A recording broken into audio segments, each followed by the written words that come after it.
বিজেপিয়ে তেওঁলোকৰ কি ধৰণৰ কাম কৰিছে তাত আমাৰ ক'বলগীয়া নাই নগাঁও লোকসভাৰ ৰাইজে ইয়াৰ আগতেও কংগ্ৰেছকে ভোট দিছে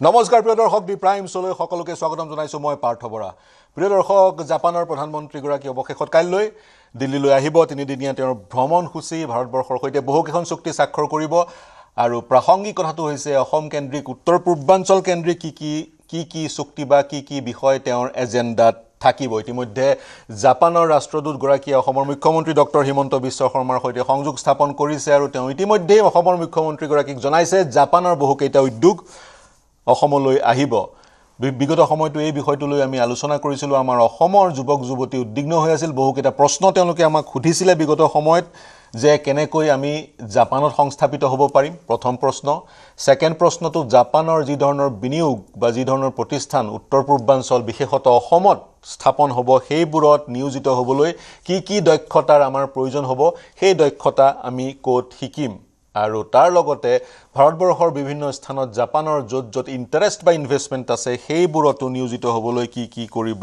লাগিব এনে ধৰণৰ কিছু প্ৰশ্ন লগতে কিছুমান প্ৰশ্ন আপোনালোকৰ মনলৈ আহিব পাৰে উত্তৰ পূৰ্বাঞ্চলত জাপানে কিয় ইমান ইন্টাৰেষ্ট প্ৰদান কৰিছে গতিকে মই ভাবিলো গোটেইবোৰ বিষয় যেহেতু আপোনালোকে জানিব বিচাৰিছে ফ্ৰম দি হৰ্সেছ মাউথ যিসকল জড়িত হৈ আছে গোটেই প্ৰক্ৰিয়াটোত তেওঁলোকক নিমন্ত্ৰণ কৰি আনি তেওঁলোকৰ পৰাই আমি বিষয়কিটাৰ প্ৰশ্নকিটাৰ উত্তৰ কিয় জানি নলওঁ আৰু সেই মোৰ পৰিকল্পনাৰ অংশ বিশেষ হিচাপে আজি ষ্টুডিঅ'ত আমি ইনভাইট কৰিছো ৰাজীৱ গুপ্তা আমাৰ সৈতে উপস্থিত আছে ষ্টুডিঅ'ত তেওঁ হৈছে chairperson north east region India Japan business council আৰু ফাউণ্ডাৰ অফ জেচিক্স এণ্ড ইউথ ফৰ জাপান আমাৰ সৈতে আছে সিদ্ধাৰ্থ দেশমুখ তেওঁ হৈছে president Indo Japan business council and founder of চিম্বি লেব আমাৰ সৈতে আছে সংযুক্ত হৈ from Hanoi Vietnam professor Rajib Shaw he is the professor in Kyoto University, Tokyo, and director of Indo-Japan Laboratory, Tokyo. So he is joining us from Hanoi. He is based out of Tokyo. And Amar hoite ase Bagmita Borthakur, PhD research scholar, Bits Pilani, and teor PhD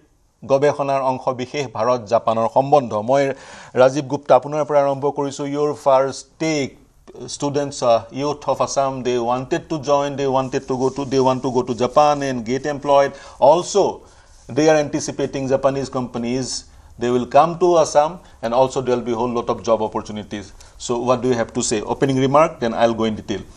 Mr. Gupta. So my take on this is that it's a great opportunity for the youth. It's a very structured opportunity because Japan today offers a structured pathway for the youth especially under their specialized skill worker program. So my urge to the youth will be that to become Japan ready, the basic ingredient is of course learning Japanese language and also the Japanese culture and becoming Japanese fit to be able to work with Japanese organizations whether in Japan or anywhere in the Three world. things, tinita bostu, skill, dakhota, language, Japanese bhasha, and culture, etiquette, Japanor. Now Mr. Gupta, where will they learn those three things? So there are multiple institutions that are offering these skilling in both in Assam and of course in India worldwide. With the advent of technology, the youth can also use a lot of technology and learn on their own if they are self-motivated and then use teachers who can then interfere with them or impregnate them with the required language. Okay. I'll মই পুনৰ আপোনাৰ ওচৰলৈ আহিম মই mister Deshmukh আপোনাৰ ওচৰলৈ আহিব বিচাৰিছো as far as Assam is concerned what are the initiatives taken by your Indo-Japan Business Council towards training or towards imparting training to our youth so that they can become Japan ready as said by Mr. Gupta? So as an Indo-Japan Business Council we are bilateral chamber, so our more focus is industry and businesses. So support the industries and businesses on both the side. That means in Japan as well as in India. So one thing we recognize that if business has to be really successful happen between the two countries, what we need is a set of people who not only have a skills, but they understand the culture, the business culture, the working culture, the how things work. And so we started working on a multiple layers, and so far we supported many small businesses here in Assam. But while doing so, what we realize is that if Assam has to attract a lot of investment and businesses from Japan, or if Assamese students are aspired to go and work in Japan, one thing is required is a ecosystem, total ecosystem, not only language. Few people learning language from here and there in some schools, but what we need is students, we need teachers, we need industry to hire them, we need somebody to impart the cultural understanding of working with or in Japan. So recently we start with the help of Japan Foundation, which is a government of Japan's agency. We sign an MOU with them and a tripartite MOU with Japan Skill University. And we take a very unique program which will be starting from tomorrow. Assam Skill University, yes. And it will start from tomorrow. It is Teachers Development Program. So it means we are going to select people from, student from Assam, teach them the Japanese, and then teach them the skill, how to teach Japanese. So make them a Japanese teacher who will work in a local ecosystem. Okay, your first initiative is to create teachers in Assam. Right. I'll come back to you in some time. I'll go to Professor Shaw. Professor Shaw, thanks for giving us this time from your busy schedule. So, how do you see the recent development? Japan is interested in investing and opening,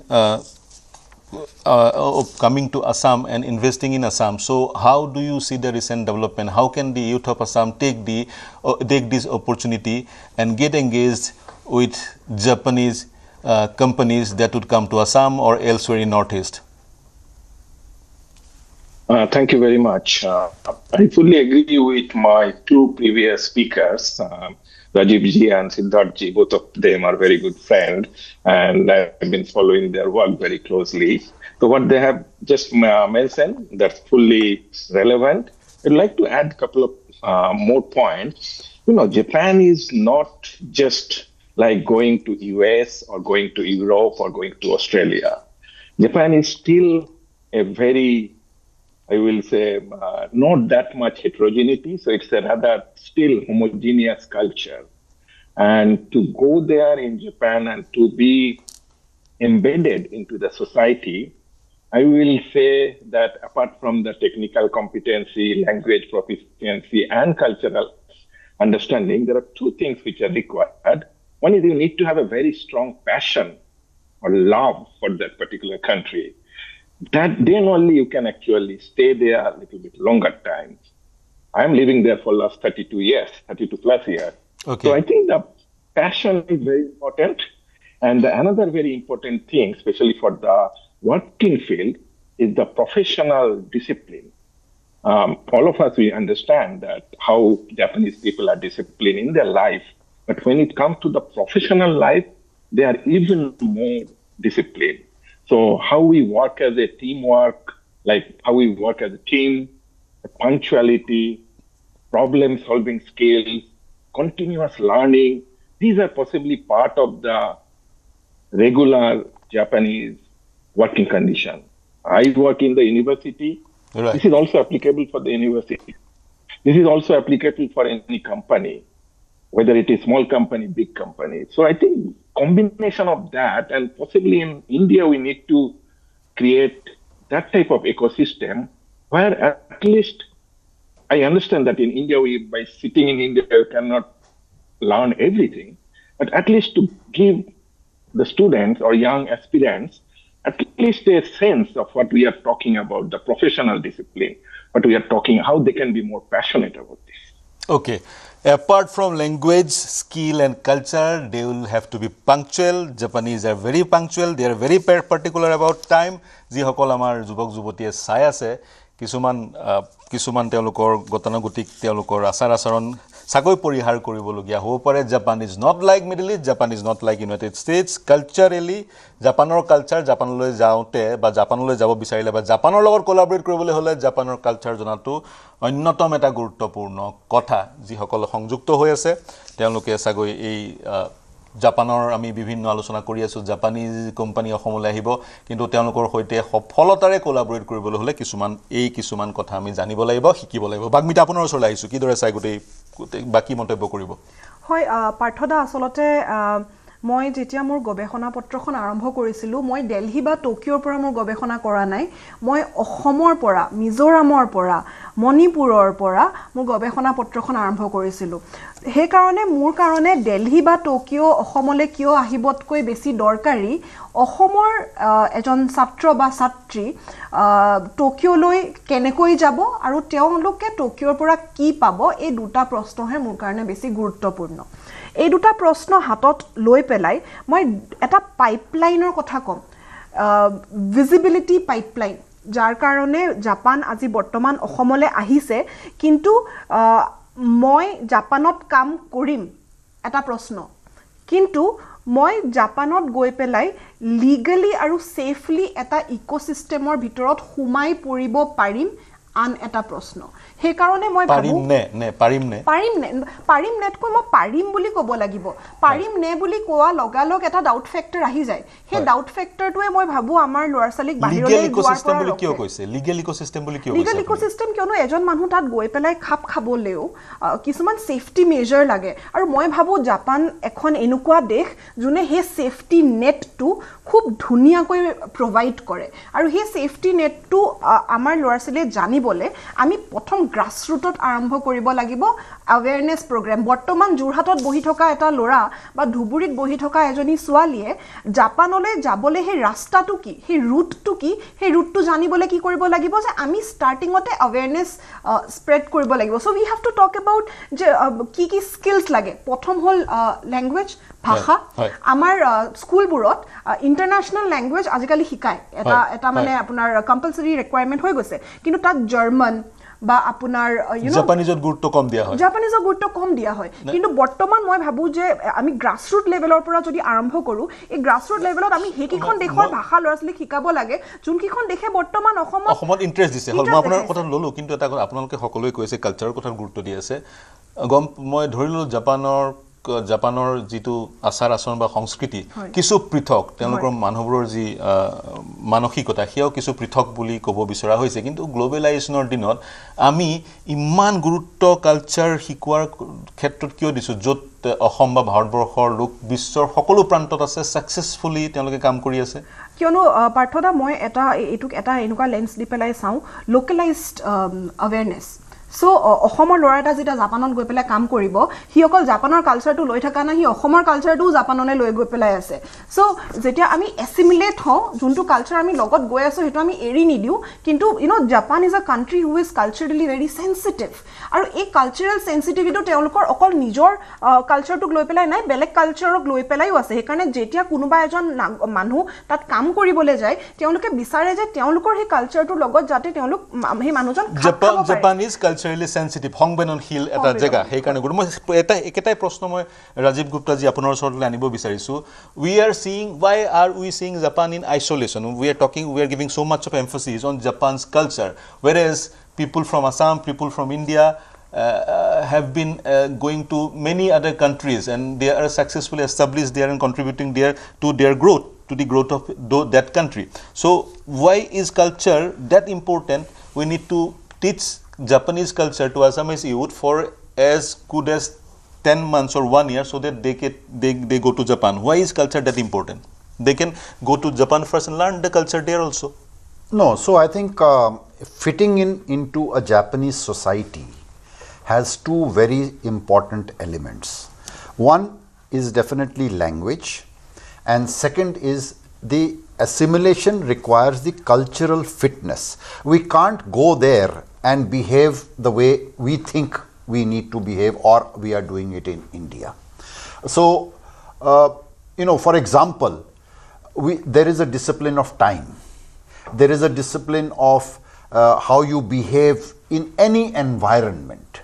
There is a way that you sort of have gratitude towards what you are given. There are multiple behavioral habits that people are not aware, and they think, well, in India we have chalta hai attitude. I think that is something that doesn't work in Japan. So we have to at least sensitize the youth. Both, of course, they have to learn the language, as I said, but sensitize the youth with those cultural aspects, so that when they reach there, or they work with any other Japanese anywhere in the world, including organizations in India, they are sensitive enough to be able to understand that this is how the Japanese will behave. And it's very important to imbibe that, so that they are able to fit in very fast. Fit in that culture. At the same time, when Japanese companies will be in Assam, so those who will be employed in those companies, they will also have to know at least some basic understanding of Japanese language, culture, etc. Yes. So my question to you is, now someone from Dhemaji, someone from Lakhimpur would like to know how to learn Japanese. Where do I go and apply for to learn Japanese? What are the scopes? What are the sectors I can get the job, or what are the skills I need to learn? Where do I learn? All those basic questions that will come to their mind. So they will look for the answers. Yeah, sure. So if people can. So I run an enterprise under the banner of Youth for Japan, with the company's name as J6. We offer this whole program, which is both for direct for job as well as just for learning Japanese language. For the youth, and through the show, I would like to appeal to them that you can always go to our website, register there. You'll get all the details. We have regular batches starting, if not on a quarterly basis, but at least on a 6-monthly basis. Depending on the time availability, if you are only free over the weekends, you can join a weekend batch. If you are in school and college, I would really advocate the youth who are in school and college. If you are in class 9, 10, 11 level, you can join at any of those levels. And I can assure you that those who join at class 9 and have the perseverance of taking the language seriously, even on weekends, by the time you finish your school at class 12, you would have been well qualified to be able to do a proper undergraduation in a Japanese university, and the likelihood of getting scholarships is very high. So these are various steps that one can take. Technology is there. Our courses are online. They are taught by teachers both who are very well qualified and certified by the Japan Foundation, both from an Indian concept as well as from Japan. So distance, place does not matter. Sitting at home, you have to be motivated to really plug in and say that I want to be in Japan 4 years from now, or 5 years from now, or 3 years from now. I want to be in Japan. Heitu motivation লাগিব আৰু জতে বহি আছে আপোনালোকে যিখিনি তথ্য দিলে বা পিছতো আমি সেই তথ্যখিনি আপোনালোকক প্ৰদান কৰিবলৈ চেষ্টা কৰিম। ক্লাছ 9 ৰ পৰাই যদি আপুনি শিকিব বিচাৰে জাপানীজ ভাষা শিকিব পাৰে, আজিৰ তাৰিখত কিন্তু গুৰুত্বপূৰ্ণ। মই দেশমুখ যি আপোনাৰ ওচৰলৈ আহিব বিচাৰিছো, why is Japan so interested in Assam? So that is also one question that is there. So how do you see this? Why is Japan so much interested in Assam? Why the companies, Japanese companies, automobile and other companies, they are looking into Northeast? Maybe this question sounds good to us, why Japanese companies are interested in Assam. Yeah. But Japanese companies today are interested in India. And definitely they are interested in Assam, because they are also interested in India, and they are going beyond those traditional hubs like Gurgaon, or Chennai, or very earlier days near Pune, this huge automobile industry. They are exploring, and they suddenly found that Assam has a great potential.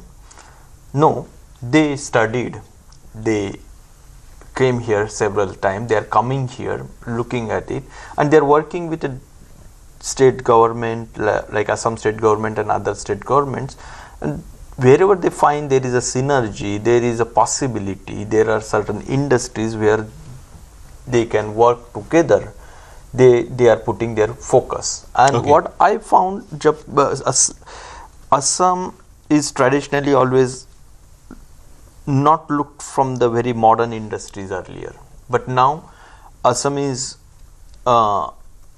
youth as well as probably the entire region is showing the potential for the many other industries such as nursing care, elderly cares, food processing, most importantly the food processing, food services, right? This is a great industry which actually Assam can serve greatly, agriculture and fisheries, hospitality, accommodation, this kind of industries traditionally, because Northeast youths are always in a service industry, so that those industries are best fit for Japan's current need.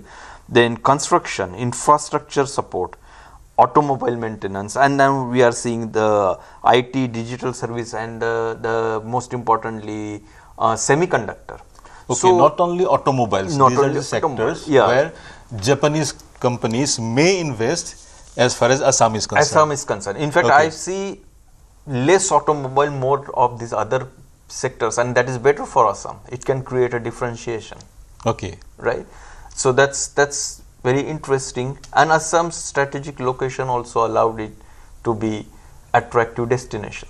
Assam's strategic location. So as and when we talk about Japan, we talk about Toyota, but we need to go beyond Toyota, and these are the sectors. Eibur khondo, jibur khondot জাপানে invest কৰাৰ পূৰ্ণ সম্ভাৱনা আছে আৰু আমাৰ যুৱক যুৱতীৰ সেই পটেনশিয়ালটো আছে কিন্তু দুটা কথা টু থিংস এটা হৈছে আমাৰ যুৱক যুৱতীয়ে জাপানত গৈ নিয়োজিত হ'ব লয়ু স্কিলৰ লাগি যিবোৰ স্কিল বা দক্ষতাৰ প্ৰয়োজন হ'ব জাপানী কোম্পানীবোৰ যেতিয়া ভাৰতবৰ্ষলৈ আহিব অসমলৈ আহিব তেতিয়া জাপানী কোম্পানীবোৰৰ যিবোৰ হায়াৰ আপছ থাকিব সেইবোৰতহে জাপানী সকল নিয়োজিত হ'বলৈ হলে কিছুমান বিশেষ দক্ষতাৰ প্ৰয়োজন হ'ব I said when Japanese companies will come to Assam only there will be some higher up jobs which will be occupied by Japanese or maybe some high skill person from other parts of the country middle level and lower level those will be most likely in more likelihood occupied by the people of Assam and for that they need certain skills they need to be taught in the course of time. Professor, so I'm coming back to you again. The same question, why is Japan so much interested in Assam? How do you see to it? You know, like, I think Assam, of course, what Siddharth ji just pointed out, I also agree with that. You know, Assam occupies a very strategic position, and I often say that it's the confluence of India's Act East policy as well as Japan's free and open Indo-Pacific vision, which was the vision of Prime Minister Abe. So, and Assam actually strategically located in that bridge between this Act East policy and the Indo-Pacific, and of course, with its strategic position, the link to Bangladesh, Myanmar, and through that, the ASEAN countries, because Japan has been traditionally very, very strong commercial link, business link, cultural link, educational link with ASEAN countries, and it stops at Myanmar. So I think Assam is possibly geographically into that particular strategic geographic location. But apart from that, yes, what Siddharth just pointed out, I think I will say maybe 4 or 5 specific sectors where Japan put strategic interest in, especially in the Northeast. One is definitely the infrastructure, already seen different phases of investment. That's number one. Number 2 is the renewable energy part. Japan, if you look at a few years of Japan's policy, specific broadly with India, specifically with Northeast, I think again renewable energy becomes one of the very important things. The third one is more like the agro processing. I'll come to you again. There's an issue with the connection. I'll come to you again. Just give me some moment. I'll come to you again. You talked about agro processing. You talked about fruit processing. So there are a whole lot of areas or whole lot of sectors where Japan is interested to invest as far as Assam is concerned. I'll come back to you, Professor Shaw, again. Moi bagmita apunar osole ahi bisarisu. So apuni ki montebbo koribo bisare. Prothomate mok eta kotha kok ei proshno to yalokor osole ahim. Japanese bhasha hikatu kiman tan ba kiman sohoj. Japanese bhasha tu ji dhorone Mandarin bhasha eta symbolor upor alphabetical nohoy, symbolic. So deke amar lora chole kiman samoy he bhasha tu hikibo paribo. হয় পাঠদা আসলতে যিকোনো ভাষা শিকিবলৈ প্ৰথমতে অলপ dedication লাগিব আপুনি সেই ভাষাটোক অলপ সময় দিব লাগিব এনে মই এটু নকওঁ যে এসপ্তাহৰ ভিতৰত শিকাটো পসিবল হয় কিন্তু এবছৰৰ ভিতৰত মই ভাবো খুব ধুনিয়াকৈ আপুনি শিকি ল'ব পাৰে মই যেতিয়া আৰম্ভ কৰিছিলো তেতিয়া মোক 3 মাহৰ এটা কোৰ্স লাগিছিলে বেসিক জাপানিজ খিনি শিকিবলৈ মানে এজন মানুহক যদি কাইলে মই জাপানৰ পৰা আহা মানুহ এজনক লগ পাওঁ তেওঁ যদি মই জাপানিজত গ্ৰীট কৰিব পাৰো মোৰ ইন্ট্ৰোডাকশন টু জাপানিজত দিব পাৰো সেই বস্তুখিনি শিকিবলৈ কিন্তু আপোনাক 3 পৰা 4 মাহৰ সময় মোৰ হিচাপত যথেষ্ট প্ৰথম কথা দ্বিতীয় কথা হল আজিৰ যুগত ইমান টেকনলজিক্যাল এডভান্সমেন্ট আছে ইমান সোশ্যাল মিডিয়া এপস আছে পেজেস আছে ইউটিউব আছে যত জাপানী ভাষা শিকিবলৈ আপুনি আসলে পইচা নিদিয়াকেও আপুনি শিকিব পাৰে যদি আমাৰ অসমৰ যিকোনো এখন গাঁৱত বহি থকা লৰা এটাই হাতত মোবাইলটো লৈ প্লাই যদিহে তাৰ ইন্টাৰেষ্ট আছে more than how difficult or not difficult it is we should question perseverance and interest interest jodi more interest ase moi mor mobile tut etokau nidiake okol internet pack ajikali amar sobore hatot thake he internet pack tur joriote moi hoyto 3 mahot basic japanese moi hikibo paru jodi moi bisaru moi kintu eta basic japanese apnaloke hikabole appeal korise এটা basic question খুদিও বিচাৰিছো this is the Japanese dream আপোনালোকে কৈছে আপোনালোকে Japanese dream to দেখক do if I give you the example of Punjab you will see in Punjab every নুক্কর every colony there be shop which is selling American dreams so I am putting this question to everyone starting from বাগমিতা we should be very careful so that this Punjab thing is not replicated in Assam. Definitely. So Parthoda moi bhabu mur generation tour ei kotha khini ei gutte junto American dream tour eta dangor product amar generation or protect 2 second lora ba swali eta American dream dekhe but I think ami eta he western lens khonor pora olop atori ahibo hoise moi ei bostutuk eta Asian framework dipele saw Asia eta geographically eta enuko eta region jot amar culture bohu khini match hoy amar language বহুত khini ami acquire koribo paro similarity ase amar food বহুত খিনি similar হয় so এশিয়াত যদি আমি চাও এই এশিয়ার ভিতৰতে থাকি পেলা আমি যদি মাইগ্ৰেট কৰিব পাৰো এটা যদি আমি এশিয়ান ড্রিম মই অকল জাপানিজ ড্রিম বুলি নকওঁ if we can locate an Asian dream for our students I think it would be much fruitful than the western the European or US dream that we have been selling them for years one thing second thing মই ভাবো যে আমাৰ যোনটো sensitivity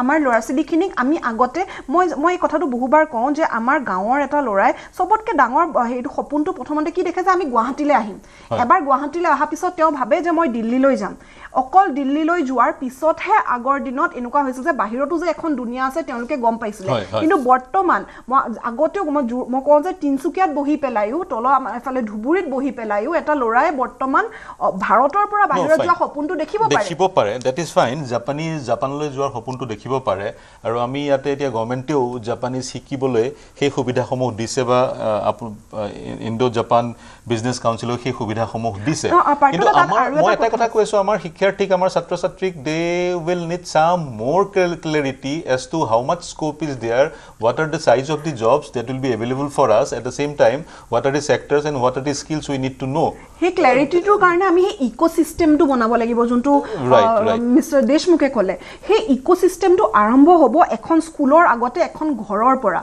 bahut dhonor kotha thake he ghoror pora lora to bharator bahirot ulai jabole kiman khini sokkhom prothom ditiyo school khone kiman khini exposure he bachcha tok dibo pare kionu ami eta kotha mon koribo lagibo পাঠদা আমি যেতে course বা কিবা কথা কও বৰ্তমানেও আমাৰ বহুত এনেকুৱা শ্ৰেণী আছে যৰ লৰাছালিয়ে হে কোৰ্সটো বা ট্ৰেইনিংটো এফৰ্ড কৰিব নোৱাৰে তো আমি এফৰ্ডেবিলিটি ফ্যাক্টৰটো গভৰ্ণমেন্টে ল'ব লাগিব হয় মই ললো আপোনাৰ পইণ্টটো মই প্ৰফেসৰ শ can you hear me you were talking about these sectors so you were on agriculture agro processing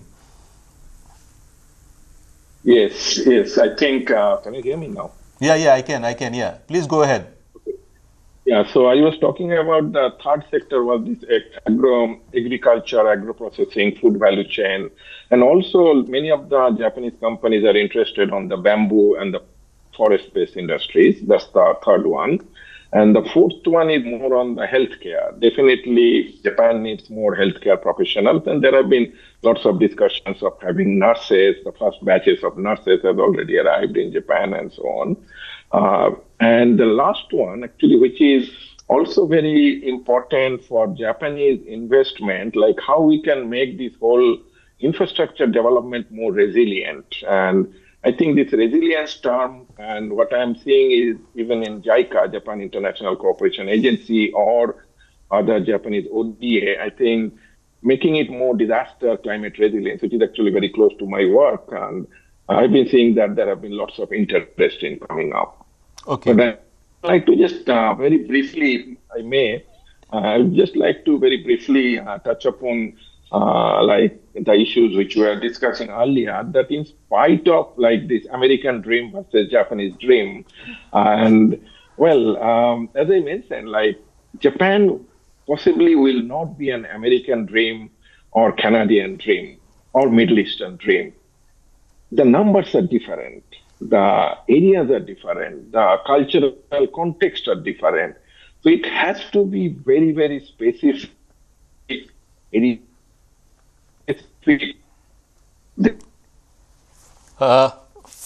I'll come back to you again. You were deliberating on a very important issue. So now I'll come to Mr. Rajiv Gupta. So the point is Japanese dream versus American dreams. So what do you have to say?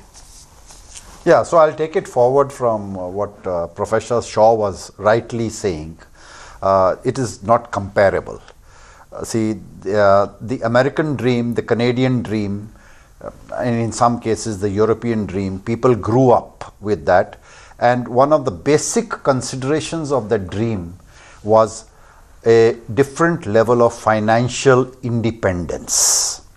The American dream had two aspects. One is, of course, higher education in the US, and of course then transiting into jobs which paid in US dollars, and obviously then the remuneration and the impact on society and homes back home was very, very different. It is the same case with respect to Japan, with respect to financial, but it is not at all comparable, because assimilation in a society, the American society, or I would say the Canadian society, was very, very different, and it was very easily assimilation with only English language being known. And of course, we know the whole Punjab story where people also didn't know English but got assimilated there because of hard work. So Japan is very, very different in that respect, and as we discussed earlier, there is a very, very large component. One, there is a language component, which is a language barrier. So one just cannot walk into Japan and say, I want to be here.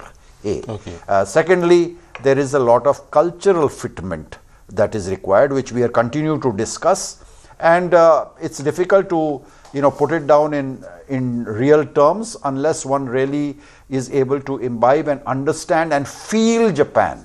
You have to feel the whole ethos and the whole environment.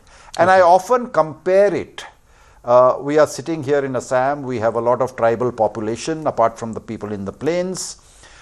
It's not so, it's very different when you go into a tribal household, very different from a normal living household, and it is a cultural fitment. They do great things in great ways, and we need to sort of learn from that. So same way with Japan, we have to fit into their societal framework, and therefore while the dream exists, because it's a first world country, the quality of life is great, there is also a differential in the financial inclusion that one would get, or the financial income, and obviously the impact that one could create back home, but the fitment into that society is very, very Last important. time you said for a blue collar job, the salary is as good as 1.5 lakhs a month. Yes. And the remittance can be 550,000 to 70,000 per month, which is a good amount of money as far as Assam is concerned. I see to it in two aspects. One, our youths being skilled, being trained in Japanese language, they are going to Japan and getting employed there. And other is Japanese companies coming to Assam, and also while they are in Assam, they will need some human resource, quality human resource. If they don't employ quality human resource locally, there could be a trouble. So we need to, Deshmukhji, we need to train our local boys and girls so that they get employed Japanese companies who can come to Assam, isn't it? So that ecosystem needs to be built as well. Absolutely, and I think I'm more interested in that, because I know one thing is that every country need migrants, skilled workers, as you know, the economy goes on the top, and there is then your population gets stagnant and all those things happen, and then you need migrants, but always there is a limit, right? Now what we are looking at here is that we are looking at the India to grow as a first world country. We are talking about, you know, that our economy will be fifth, then fourth and third and all. That will not happen unless we have a skilled worker, made for the Japan or not, or somebody else. That is different thing. That's a different thing. But then why not Japan? Because Japan teaches you the highest quality. Japan teach you highest quality of manufacturing, of living, of creating anything, of even the quality of thinking, right? So why not learn from them and use that in India, right? So that is one thing that definitely we have to go look at Japan beyond just working in Japan. We can always think about work with Japan. So when so much of investment coming in India, and they will need a skilled worker, we have a lots of youth here, but they are not enough skilled, and we need them to be not only skilled but understand quality aspect of everything. Okay, can you just give me a case like Japanese companies are there in Gurgaon, in Chennai, maybe Toyota, Korean companies are there, so they are also employing local, you know, student youth from Japan, people from Haryana or maybe Delhi. So what are how are they? It's a simple competition. It's not about from where they are employing, right? They are employing best. If they find from the lot, they are employing best. Yes. Yeah. So if the Assamese youth are best in their skill, plus advantage is that they understand some sort of a Japanese language or Japanese way of working, naturally they top the competition. So let's look at that way, right? Okay. So whether you are working in Assam or whether we are working in Haryana or Chennai, it doesn't matter. You are working because you are skillful. Okay. Right, and that skill will be required at your doorstep, because so much of investment coming here, and that skill will require other parts of the India, and that skill will even require the rest of the world also. We are seeing that our people are high skilled people are going in America now. They are topping up different organization, become CEO and all. So it's not about they are Indian, they are skilled. That's why they are CEO. So it's same thing, right? I'll summarize. Your skill will not go waste. If you get the skill, you learn the skill. Apuni jodi skill to hike kamot ahibo. Japanor skill hikile kamot ahibo. If you don't learn the skill, bahiro manhue they will fill in. Skilled people will fill in. Gotike ami skilled ho. Japanor jot protistan ase Haryana, Chennai jote ase. Tatu ami amar eta opportunity hujug pam sakori korar. But important kothato hoise guruttopurno kothato hoise ami nijoke doikho koratu. Nijoke doikho koratu ar doikho kut korim. Eolok ase. Eolokor hoite jogajog koribo pare. An bohu avenues thakibo ar mon thakile ইন্টাৰনেটৰ যোগেও সেই দক্ষতা at least ল্যাঙ্গুৱেজৰ দক্ষতাটো এত পৰ্যায়লৈকে আপোনালোকে ল'ব পাৰে। এই চিন্তাৰে মই এটা বিৰতি লৈছোঁ। পুনৰ ঘূৰি আহিম। যদি প্ৰফেসৰ সংযুক্ত হৈ আছে, কোনো অসুবিধা নোহোৱাকৈ তেওঁৰ ওচৰলৈ যাম, বাকী সকলৰ ওচৰলৈ আহিম, শীঘ্ৰে ঘূৰি আহিম। এটা বিৰতি লৈছোঁ।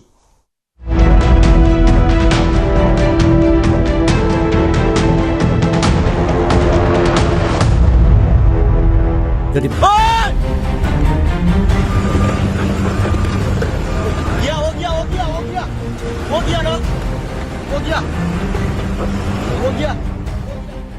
रुष्ट प्रकृति, डावर विस्फोरण, ধাৰাসাৰ বৰষুণত বিধ্বস্ত এতিয়া চুবুৰীয়া পাহাৰীয়া ৰাজ্য অৰুণাচল। চকুৰ সন্মুখতে খহি পৰিছে বৃহৎ পাহাৰ। এই দৃশ্যটোলৈ মন কৰক, পাহাৰৰ এটা বৃহৎ অংশ এইদৰে খহি পৰিছে গাই নদীত। আৰু পাহাৰৰ পৰা খহি অহা এই বৃহৎ মাটিয়ে গাই নদীৰ এটা বৃহৎ অংশ আবদ্ধ কৰি পেলাইছে।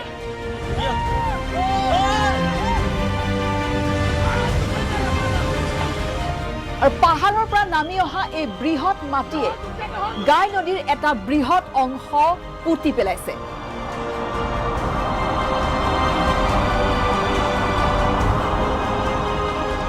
যাৰ ফলত ৰুদ্ধ হৈ পৰিছে गाय नदीर गतिपथ। तो ये पहाड़ टूटने का वजह से ये जो है ना पूरा नदी को ब्लॉक कर दिया है, ये लिकावली नदी को। गाय नदीर गतिपथ रुद्ध হৈ পৰাৰ পিছত এতিয়া নদীখনত সৃষ্টি হৈছে এটা কৃত্ৰিম হ্ৰদৰ, য'ত এতিয়া বৃহৎ পৰিমাণৰ পানী জমা হৈ পৰিছে। तो अभी जो लिकावली एरिया पे जो भी है ये बहुत पानी बढ़ चुका है, एक भी पानी यहाँ से नहीं जा रहा है, तो अभी टाउन के लिए बहुत रिस्क है। এজন লোক আবদ্ধ হৈ পৰিছে।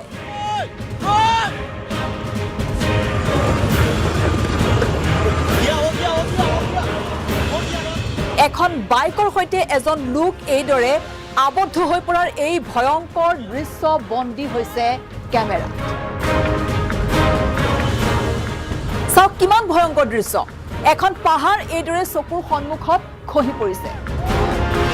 লিকাবালি আৰু মিলনপুৰ সংযোগী বিপদ সংকুল পথছোৱা পাৰ হ'বলৈ লওঁতেই এই অঘটনটো ঘটিল, য'ত দেখা পাইছে এজন লোক এইদৰে তেওঁৰ বাইকখনৰ সৈতে আবদ্ধ হৈ পৰিল।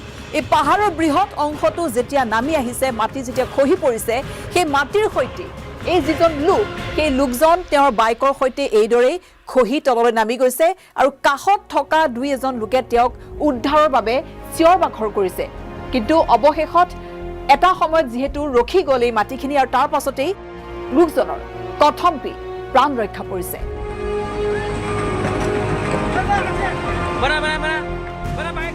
গতিকে আশংকা কৰা হৈছে যে যদি বতৰ বিজ্ঞান কেন্দ্ৰই কোৱাৰ দৰে আগন্তুক দিনকেইটাত যদি ধাৰাসাৰ বৰষুণ হয়, যিহেতু ৰেড এলাৰ্ট জাৰি কৰা হৈছে, তেনেহ'লে এতিয়া নামনিৰ যিসমূহ গাঁও আছে, সেই নামনিৰ গাঁওসমূহলৈ এতিয়া ভয়ংকৰ বিপদ নামি অহাৰ সম্ভাৱনা আছে।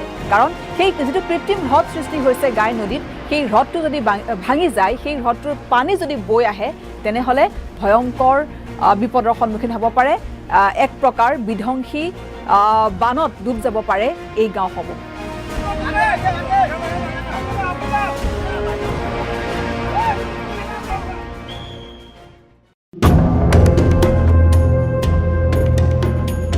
কংগ্ৰেছৰ পুৰণি আত্মবিশ্বাস, বিজেপিৰ শক্তিশালী ৰাজনীতি। নগাঁও লোকসভা কেন্দ্ৰ কৰি কংগ্ৰেছ বিজেপিৰ যুঁজ। সাংগঠনিক ভেটি দুৰ্বল হলেও নগাঁও লোকসভাৰ উপ নিৰ্বাচনক লৈ আত্মবিশ্বাসী কংগ্ৰেছ। নগাঁও লোকসভাক লৈ সঘনে বৈঠক বহিছে ৰাজীৱ ভৱনত। সাংগঠনিক ভেটিক লৈ চিন্তিত হলেও সংখ্যালঘু ভোটৰ ওপৰত আশা কৰি আত্মবিশ্বাস বাঢ়িছে কংগ্ৰেছৰ। কংগ্ৰেছৰ দাবী, নগাঁও লোকসভা কংগ্ৰেছৰে আছিল আৰু থাকিব। বিধায়ক জাকিৰ হুছেইন সিকদাৰৰ মতে নগাঁও লোকসভাৰ ভোটাৰে বিজেপিক ভোট নিদিয়ে।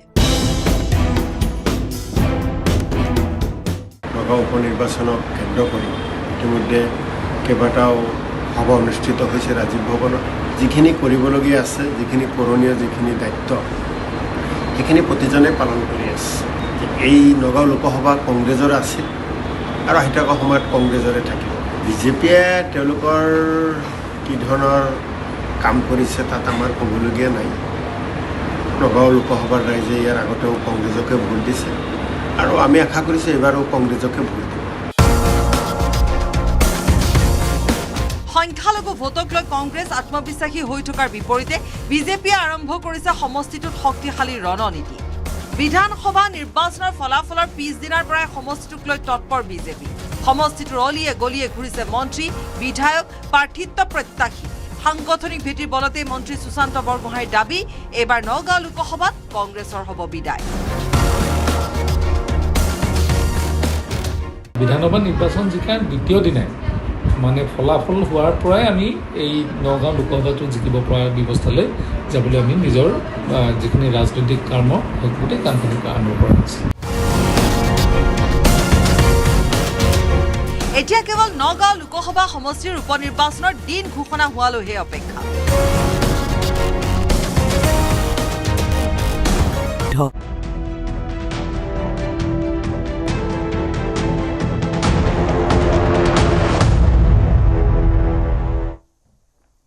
নমস্কাৰ প্ৰিয় দৰ্শক বিৰতিৰ পিছত সকলোকে স্বাগতম জনাইছো মোৰ হাতত 12 মিনিট সময় আছে আমি অসমৰ উদ্যোগীকৰণৰ কথা কৈ আছো সেমিকণ্ডাক্টৰ ইণ্ডাষ্ট্ৰিৰ কথা কৈ আছো জাপানৰ পৰা ডাঙৰ ডাঙৰ প্ৰতিষ্ঠানসমূহৰ মালিক বা ডাঙৰ ডাঙৰ প্ৰতিষ্ঠানসমূহৰ স্বত্বাধিকাৰী অসমলৈ অহাৰ কথা কৈ আছো কিন্তু আমি কিমান সাজু হৈ আছো জাপানেই হওক বা বৰ্হিদেশৰ সেই প্ৰতিষ্ঠানবোৰ যদি অসমলৈ আহে আমি সেইবোৰক ওয়েলকাম কৰিবলৈ সেইবোৰ কোম্পানী নিয়োজিত হ'বলৈ কোলাবৰেট কৰিবলৈ বা যিবোৰ সেইবোৰ প্ৰতিষ্ঠানৰ সৈতে আহিবলগীয়া এনচিলিয়াৰী ইণ্ডাষ্ট্ৰিজ সেইবোৰ ডেভেলপ কৰিবলৈ কিমান সাজু হৈ আছো বা কিমান জানো আমাৰ বিশ্ববিদ্যালয়সমূহে তাৰ কাৰণে কিমান পদক্ষেপ গ্ৰহণ কৰিছে এইবোৰ কিন্তু এই মুহূৰ্তত পাতিবলগীয়া সকলোতকৈ প্ৰাসংগিক বিষয় মই পুনৰ সকলোৰে ওচৰলৈ আহিম সাগৈ শেষৰটো মন্তব্যৰ কাৰণে মই আৰম্ভ কৰিছো ৰাজীৱ গুপ্তা আপোনাৰ পৰাই হায়াৰ এডুকেশ্যন যিবোৰ ইনষ্টিটিউট আছে universities in Assam what should be their role in the entire ecosystem? So I think, well, again, I'll come back to think that the higher education, universities should have a collaborative approach, number one, with Japanese universities. The collaborative approach should be both in terms of higher education for the students who are studying here, and secondly, also from work internship possibilities. Work internship possibilities in Japan will help the students to get, of course, again back to the cultural aspect, as well as when they work in Japan, even for 3 months or 5 months, etc., they will understand the work culture. And secondly, which is of course a primary function, that the higher education institutes should start at least a language center. They have the infrastructure, they have the capability, they have the finance, they have everything that is needed. Yes, we currently do have one big shortage, is that of physical faculty. But teachers, right? Teachers. But if we look at technology, if we can use AI and do a lot of work which we would otherwise be using manual people or additional staff, I'm sure that the higher education universities can get out of the mental mold of having a teacher and a blackboard always in front and imbibe the fact that technology today can be used to learn the language. We can have teachers worldwide teaching. I have used that in my own enterprise with teachers even teaching from as far as Manila and Philippines. Right. And it's been fairly effective. We trained a batch of people with a teacher all the way from Japan continuously, and all the 20 candidates passed and are in Japan. So I think unless we get out of this mold that where is the teacher quota say, like sort of story, we will never get to that point. At the same time, you can also facilitate teachers from Japan who can teach our students online or something of that sort? Yes, absolutely. So, teachers are available worldwide. Yeah. Okay. We, as Siddharth ji just said, I'm part of also the Indo-Japan Business Council, and we are starting a teacher development program in collaboration with the Japan Foundation and Assam Skill University. And there are already 2 Japanese natives who are in Guwahati and a 3rd native coming to Guwahati at the end of July. And they are going to develop these teachers from scratch. And one of the Japanese natives who has come is actually based out of Amsterdam. And she has taken up this challenge of coming from Amsterdam to Guwahati. You can imagine the temperature difference when she has landed in Guwahati today.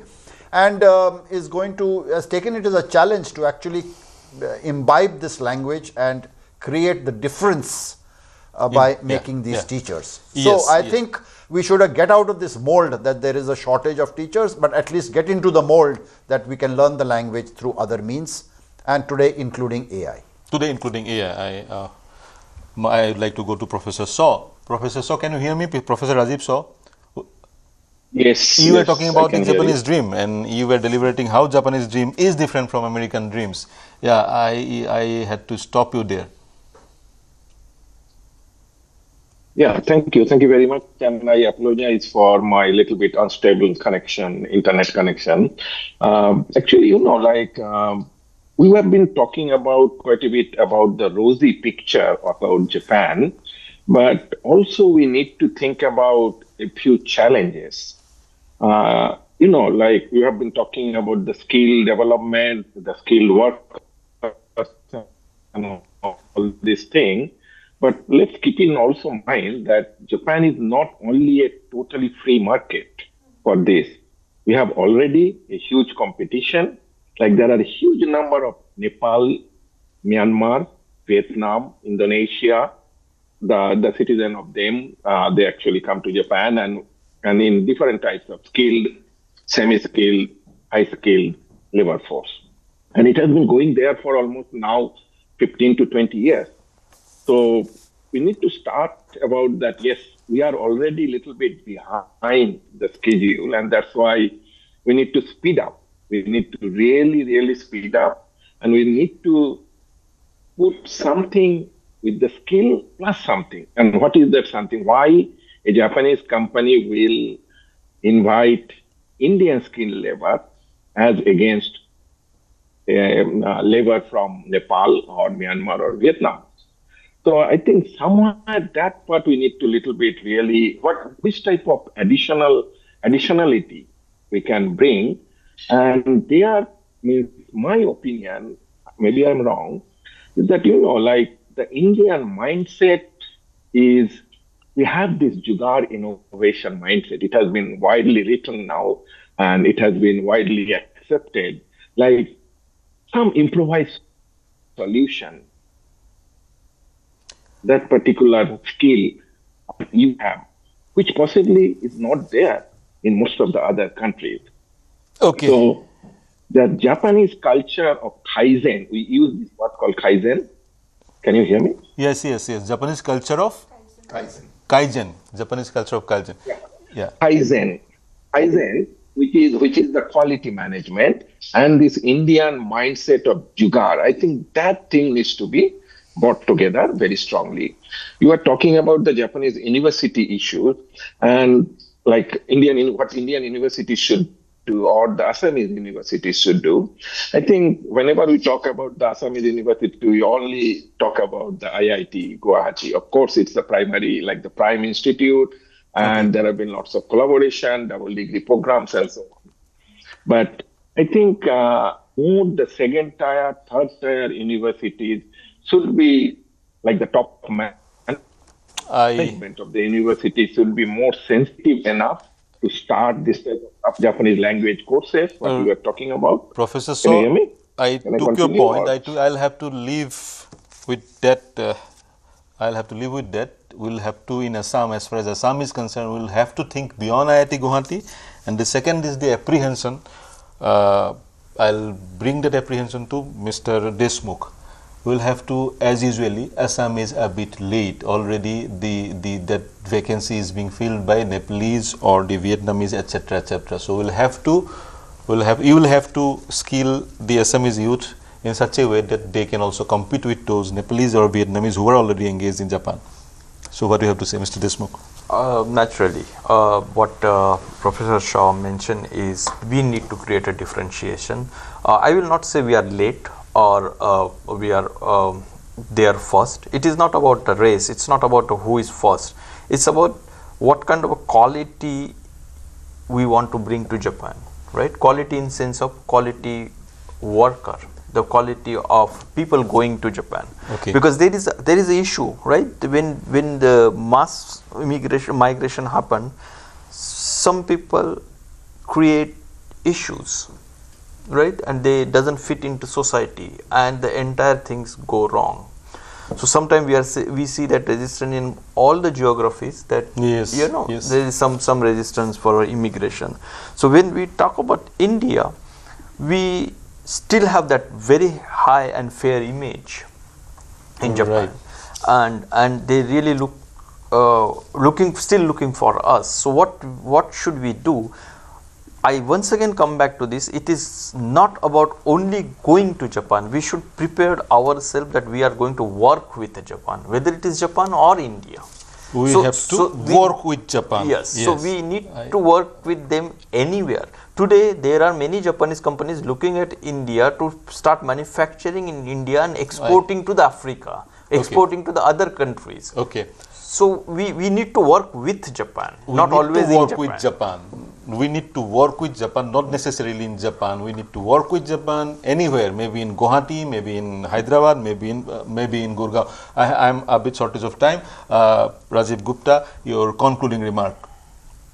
Yeah, so I'm in consensus with Siddharthji.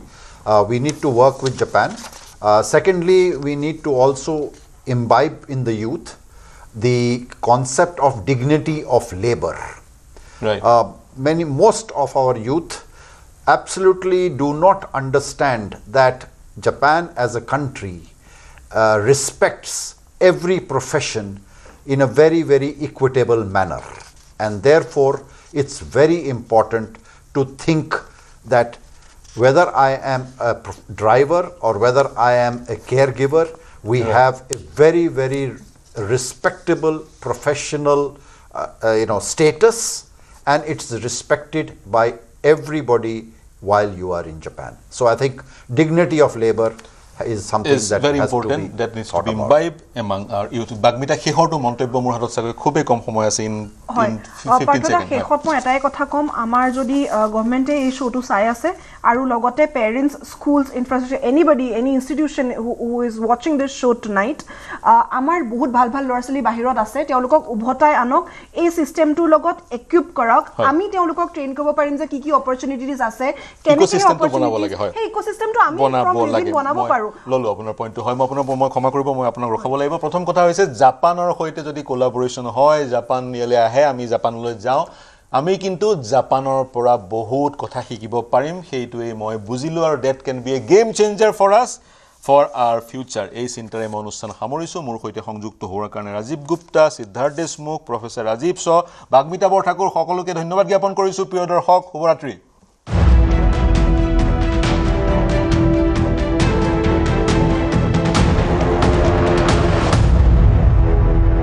যদি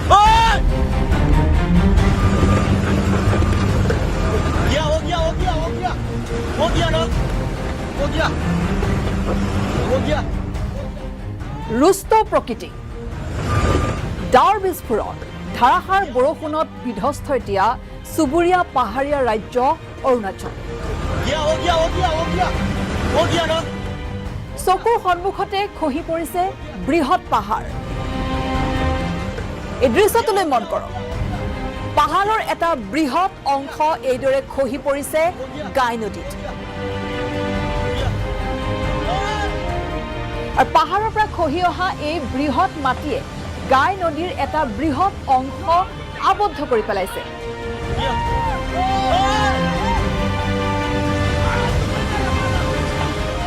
আৰু পাহাৰৰ পৰা নামি অহা এই বৃহৎ মাটিয়ে গাই নদীৰ এটা বৃহৎ অংশ পুতি পেলাইছে।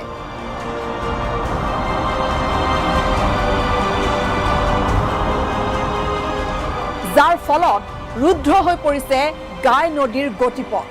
तो ये पहाड़ टूटने का वजह से ये जो है ना पूरा नदी को ब्लॉक कर दिया है, ये लिकावली नदी को।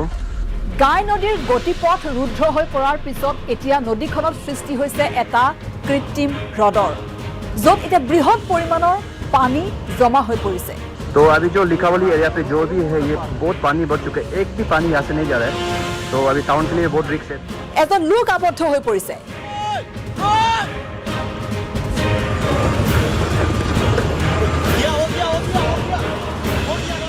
এখন বাইকৰ সৈতে এজন লোক এইদৰে আবদ্ধ হৈ পৰাৰ এই ভয়ংকৰ দৃশ্য বন্দী হৈছে কেমেৰা। চাওক কিমান ভয়ংকৰ দৃশ্য। এখন পাহাৰ এইদৰে চকুৰ সন্মুখত খহি পৰিছে লিকাবালি আৰু মিলনপুৰ সংযোগী বিপদ সংকুল পথছোৱা পাৰ হ'বলৈ লওঁতেই এই অঘটনটো ঘটিল য'ত দেখা পাইছে এজন লোক এইদৰে তেওঁৰ বাইকখনৰ সৈতে আবদ্ধ হৈ পৰিল এই পাহাৰৰ বৃহৎ অংশটো যেতিয়া নামি আহিছে মাটি যেতিয়া খহি পৰিছে সেই মাটিৰ সৈতে এই যিজন লোক সেই লোকজন তেওঁৰ বাইকৰ সৈতে এইদৰেই খহি তললৈ নামি গৈছে আৰু কাষত থকা দুই এজন লোকে তেওঁক উদ্ধাৰৰ বাবে চিঞৰ বাখৰ কৰিছে কিন্তু অৱশেষত এটা সময়ত যেহেতু ৰখি গ'ল এই মাটিখিনি আৰু তাৰ পাছতেই লোকজনৰ কথম্পি প্ৰাণ ৰক্ষা পৰিছে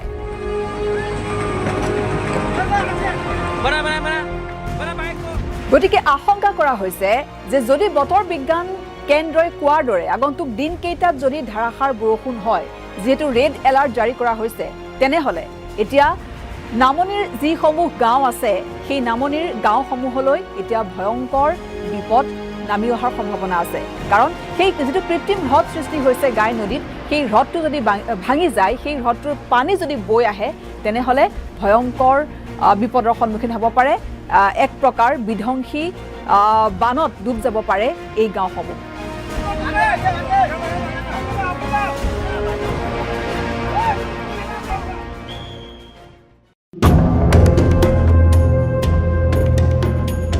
কংগ্ৰেছৰ পুৰণি আত্মবিশ্বাস বিজেপিৰ শক্তিশালী ৰাজনীতি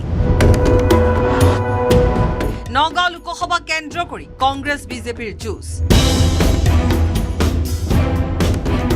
সাংগঠনিক ভেটি দুৰ্বল হলেও নগাঁও লোকসভাৰ উপ নিৰ্বাচনক লৈ আত্মবিশ্বাসী কংগ্ৰেছ নগাঁও লোকসভাক লৈ সঘনে বৈঠক বহিছে ৰাজীৱ ভৱনত সাংগঠনিক ভেটিক লৈ চিন্তিত হলেও সংখ্যালঘু ভোটৰ ওপৰত আশা কৰি আত্মবিশ্বাস বাঢ়িছে কংগ্ৰেছৰ দাবী নগাঁও লোকসভা কংগ্ৰেছৰে আছিল আৰু থাকিব বিধায়ক জাকিৰ হুছেইন সিকদাৰৰ মতে নগাঁও লোকসভাৰ ভোটাৰে বিজেপিক ভোট নিদিয়ে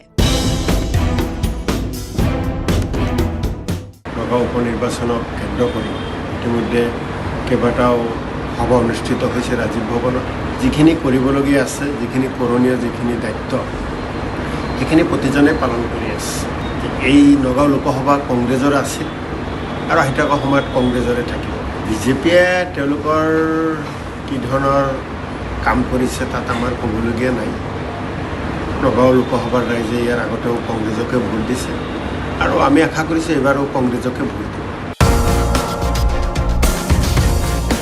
সংখ্যালঘু ভোটক লৈ কংগ্ৰেছ আত্মবিশ্বাসী হৈ থকাৰ বিপৰীতে বিজেপিয়ে আৰম্ভ কৰিছে সমষ্টিটোত শক্তিশালী ৰণনীতি বিধানসভা নিৰ্বাচনৰ ফলাফলৰ পিছদিনাৰ পৰাই সমষ্টিটোক লৈ তৎপৰ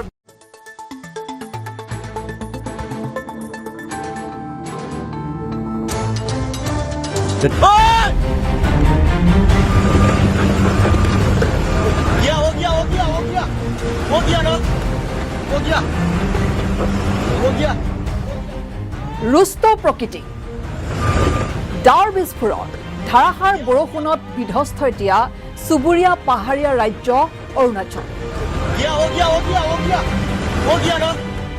চকুৰ সন্মুখতে খহি পৰিছে বৃহৎ পাহাৰ এই দৃশ্যটোলৈ মন কৰক পাহাৰৰ এটা বৃহৎ অংশ এইদৰে খহি পৰিছে গাই নদীত আৰু পাহাৰৰ পৰা খহি অহা এই বৃহৎ মাটিয়ে গাই নদীৰ এটা বৃহৎ অংশ আবদ্ধ কৰি পেলাইছে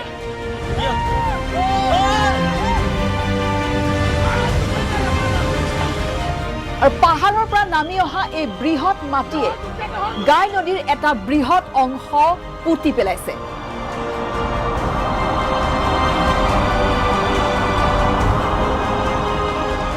যাৰ ফলত ৰুদ্ধ হৈ পৰিছে गाय नदीर गतिपथ तो ये पहाड़ टूटने का वजह से ये जो है ना पूरा नदी को ब्लॉक कर दिया है ये लिकावली नदी को गाय नदीर गतिपथ रुद्ध হৈ পৰাৰ পিছত এতিয়া নদীখনত সৃষ্টি হৈছে এটা কৃত্ৰিম হ্ৰদৰ য'ত এটা বৃহৎ পৰিমাণৰ পানী জমা হৈ পৰিছে तो अभी जो लिकावली एरिया पे जो भी है ये बहुत হৈ পৰিছে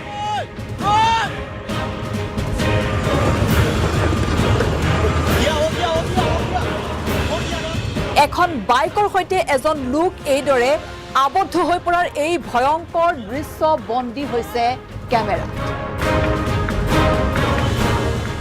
চাওক কিমান ভয়ংকৰ দৃশ্য এখন পাহাৰ এইদৰে চকুৰ সন্মুখত খহি পৰিছে লিকাবালি আৰু মিলনপুৰ সংযোগী বিপদ সংকুল পথছোৱা পাৰ হ'বলৈ লওঁতেই এই অঘটনটো ঘটিল য'ত দেখা পাইছে এজন লোক এইদৰে তেওঁৰ বাইকখনৰ সৈতে আবদ্ধ হৈ পৰিল এই পাহাৰৰ বৃহৎ অংশটো যেতিয়া নামি আহিছে মাটি যেতিয়া খহি পৰিছে সেই মাটিৰ সৈতে এই যিজন লোক সেই লোকজন তেওঁৰ বাইকৰ সৈতে এইদৰে খহি তললৈ নামি গৈছে আৰু কাষত থকা দুই এজন লোকে তেওঁক উদ্ধাৰৰ বাবে চিঞৰ বাখৰ কৰিছে কিন্তু অৱশেষত এটা সময়ত যেহেতু ৰখি গ'ল এই মাটিখিনি আৰু তাৰ পাছতেই লোকজনৰ কথম্পি প্ৰাণ ৰক্ষা পৰিছে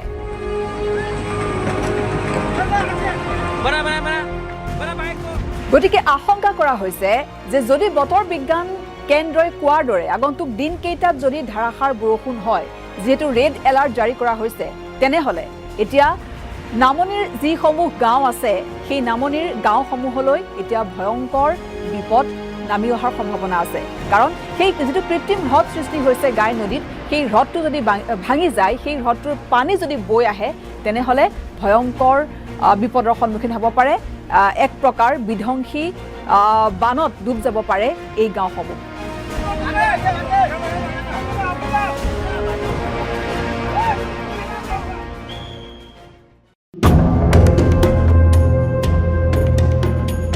কংগ্ৰেছৰ পুৰণি আত্মবিশ্বাস বিজেপিৰ শক্তিশালী ৰাজনীতি নগাঁও লোকসভা কেন্দ্ৰ কৰি কংগ্ৰেছ বিজেপিৰ যুঁজ সাংগঠনিক ভেটি দুৰ্বল হলেও নগাঁও লোকসভাৰ উপনিৰ্বাচন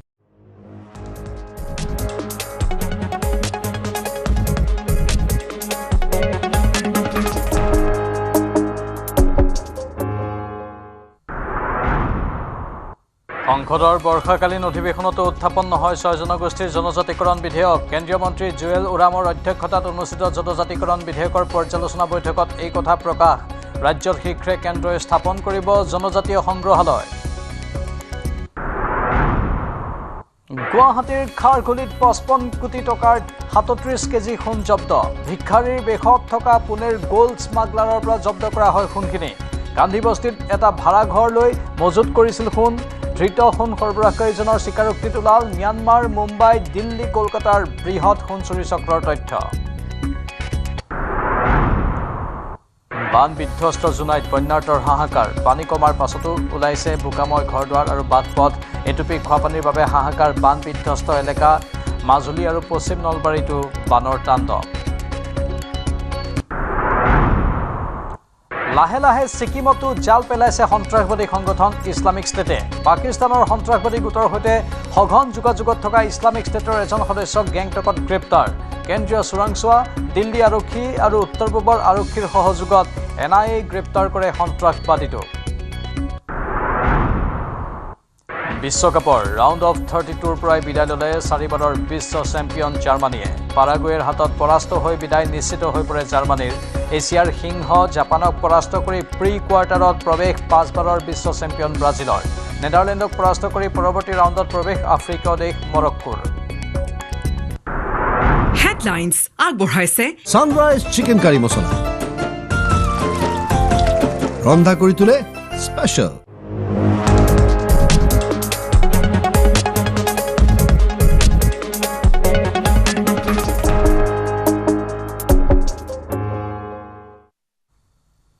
নমস্কাৰ স্বাগতম এয়া হৈছে সুপাৰ প্ৰাইম ষ্টুডিঅ'ত মই প্ৰাঞ্জল পাঞ্জাবাৰীত 13 লাখ টকাৰ জাল নোট জব্দ হৈছে উত্তৰ প্ৰদেশৰ পঞ্জীয়নভুক্ত বাহনৰ পৰা জব্দ হৈছে জাল নোটখিনি দিছপুৰ আৰক্ষীৰ জালত 3 জাল নোট সৰবৰাহকাৰী গোপন সূত্ৰৰ ভিত্তিত অভিযান চলাইছিল দিছপুৰ আৰক্ষীয়ে জাল নোটৰ লগতে এখন বাহনো জব্দ কৰিছে আৰক্ষীয়ে উত্তৰ প্ৰদেশৰ কানপুৰৰ পৰা আহিছিল সৰবৰাহকাৰীৰ দলটো এয়া পাঞ্জাবাৰীত 13 লাখ টকা মূল্যৰ জাল নোট জব্দৰ খবৰ কিছু দৃশ্য আমি দেখুৱাইছোঁ জাল নোট প্ৰস্তুত কৰিবলৈ যিবোৰ সামগ্ৰীৰ প্ৰয়োজন সেই সামগ্ৰীবোৰ উদ্ধাৰ কৰা হৈছে কেইবাজনকো কৰায়ত্ব কৰা হৈছে উত্তৰ প্ৰদেশৰ পঞ্জীয়নভুক্ত এখন বাহন সেই বাহনতেই এই জাল নোটবোৰ সৰবৰাহ কৰিবলৈ চেষ্টা কৰা হৈছিল দিছপুৰ আৰক্ষীৰ জালত পৰিছে 3 জাল নোট সৰবৰাহকাৰী গোপন সূত্ৰৰ ভিত্তিত অভিযান চলাইছিল দিছপুৰ আৰক্ষীয়ে জাল নোটৰ লগতে এখন বাহন ইতিমধ্যেই জব্দ কৰিছে সেই বাহনখনৰ নম্বৰ আমি দেখুৱাইছোঁ উত্তৰ প্ৰদেশৰ কানপুৰৰ পৰা এই সৰবৰাহকাৰীৰ দলটো আহিছিল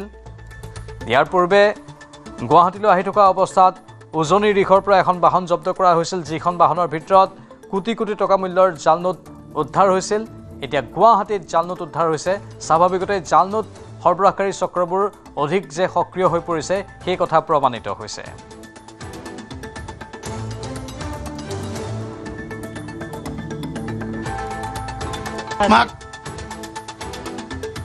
माँ कामाख्या दर्शन करने आया था और कुछ नहीं। अब मैं उन्नाव में रहता हूँ, अचलगंज डिस्ट्रिक्ट है, अचलगंज थाना। मेरा 5 ईयर का बेटी है। हम लोग ये मैं कल दर्शन करने आया हूँ। कहाँ से आया? यूपी अचलगंज उन्नाव। বৰ্তমান সময়ত দেখিবলৈ পোৱা গৈছে যে পাঞ্জাবাৰীৰ যি আচলতে গলি আছে, পাঞ্জাবাৰীৰ এটা গলিত জাল নোট উদ্ধাৰ হৈছে আৰু ইতিমধ্যে দিছপুৰ আৰক্ষীয়ে গ্ৰেপ্তাৰ কৰিবলৈ সক্ষম হৈছে জাল নোট ব্যৱসায়ীগৰাকীক। ইতিমধ্যে দেখুৱাইছোঁ দৃশ্যসমূহ, যিসমূহ জাল নোট আচলতে কেইবা লাখ টকাৰ জাল নোট ইতিমধ্যে লৈ অহা হৈছিল আৰু এই বাহনখনত আচলতে লৈ অহা হৈছিল। আৰক্ষীয়ে গোপন সূত্ৰৰ পম খেদি আচলতে তেওঁলোকে আচলতে এই যি আচলতে জাল নোট, সেই জাল নোটখিনি উদ্ধাৰ কৰিবলৈ সক্ষম হৈছে। UP 35BV 8240 নম্বৰ বাহনখনতে আচলতে কেইবা লাখ টকাৰ জাল নোট লৈ অহা হৈছিল আৰু তাৰপিছতেই আৰক্ষীয়ে খবৰ লাভ কৰাৰ পিছতে তেওঁলোকক ইতিমধ্যেই গ্ৰেপ্তাৰ কৰি লৈ যাবলৈ সক্ষম হৈছে, আটক কৰিছে তেওঁলোকক আৰু সোধা পোছা হয়তো অব্যাহত ৰাখিব। গতিকে আজিৰ দিনটো দেখিবলৈ পোৱা গৈছিল যে প্ৰায় 55 কোটি টকাতকৈও অধিক সোণৰ বিস্কুট উদ্ধাৰ হৈছিল আৰু সমান্তৰালকৈ সন্ধিয়াৰ ভাগলৈ দেখা পোৱা গৈছে যে মহানগৰীত কেইবা লাখ টকাৰ আচলতে জাল নোট উদ্ধাৰ হৈছে। গতিকে এই গোটেই বিষয়টোৰ ওপৰত মহানগৰ আৰক্ষীয়ে হয়তো নিশ্চয়কৈ চকু ৰাখিছে যে মহানগৰীত এনেধৰণৰ চোৰাং বিভিন্ন ধৰণৰ কাম বা অনৈতিক কামসমূহ ইতিমধ্যে সংঘটিত হৈছে। বিভিন্ন ধৰণৰ আচলতে সা সামগ্ৰী, বিভিন্ন ধৰণৰ টকা পইচাৰ পৰা আৰম্ভ কৰি জাল নোটসহ ইতিমধ্যে উদ্ধাৰ কৰিবলৈ সক্ষম হৈছে দিছপুৰ আৰক্ষী। আৰু সেই সূত্ৰে আহি এই ঠাইত মহানগৰীৰ যে হোটেল হিমালয় আছে, হোটেল হিমালয়ৰ কাষৰ যিটো আচলতে পথ আছে, সেই পথটোতে এখন বাহন ৰখাই থোৱা অৱস্থা দিছপুৰ আৰক্ষীয়ে লক্ষ্য কৰিছিল আৰু তাৰপিছত গোপন সূত্ৰৰ পম খেদি ইতিমধ্যেই তেওঁলোকক গ্ৰেপ্তাৰ কৰিবলৈ সক্ষম হৈছে আৰু কেইবা লাখ টকাৰ আচলতে জাল নোট ইয়াৰ পৰা লৈ যোৱা বুলি খবৰ লাভ কৰিছোঁ। গুৱাহাটী বিমানবন্দৰত 2 বাংলাদেশীক আটক। নতুন টাৰ্মিনেলত CISFে আটক কৰে বাংলাদেশী দুটাক। আটকাধীন এই বাংলাদেশী এগৰাকী মহিলা, আনজন পুৰুষ। ধৃত ৰাণা মোল্লা আৰু মফুজা আখতাৰ লিমা নামৰ 2 বাংলাদেশী। বিমানযোগে মুম্বাইলৈ যোৱাৰ পূৰ্বে আটক হৈছে 2 বাংলাদেশী। 2 বাংলাদেশীৰ পৰা উদ্ধাৰ ভাৰতীয় ভুৱা আধাৰ কাৰ্ড, বহু আপত্তিজনক নথিপত্ৰও জব্দ কৰা হৈছে 2ৰে পৰা। 2 বাংলাদেশীক আজৰা আৰক্ষীক গতাই দিলে CISFৰ দলে। কিছুদিন পূৰ্বেও বৰঝাৰ বিমানবন্দৰত আটক হৈছিল আন এটা বাংলাদেশী, এগৰাকী যুৱতী আটক হৈছিল। এতিয়া আন 2 বাংলাদেশী কৰায়ত্ব হৈছে। এনেধৰণে যিকোনো প্ৰকাৰে সীমান্ত দি অসমত প্ৰৱেশ কৰি তাৰপিছত ভাৰতৰ আন ৰাজ্যলৈ যাবলৈ চেষ্টা কৰে এই বাংলাদেশীবোৰে। বিমানৰ আশ্ৰয় লৈ যাবলৈ চেষ্টা কৰিছিল, কিন্তু CISFৰ হাতত ধৰা পৰিল।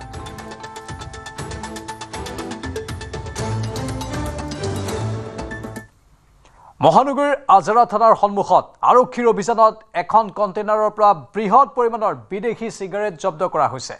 অসমত নিষিদ্ধ এই বাৰ্মাৰ পৰা অহা চিগাৰেট চোৰাং ব্যৱসায়ীয়ে বহিৰাজ্যলৈ নিয়াৰ পৰিকল্পনা কৰিছিল।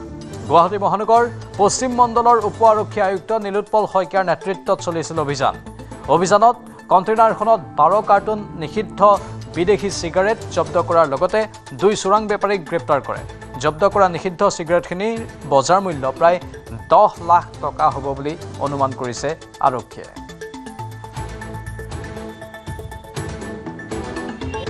গোপন ইনফৰমেশ্যন পাইছিলোঁ যে এখন গাড়ী কণ্টেইনাৰ ট্ৰাকত এনেকৈ বাৰ্মিজ চিগাৰেট স্মাগলিং কৰি আনি আছে।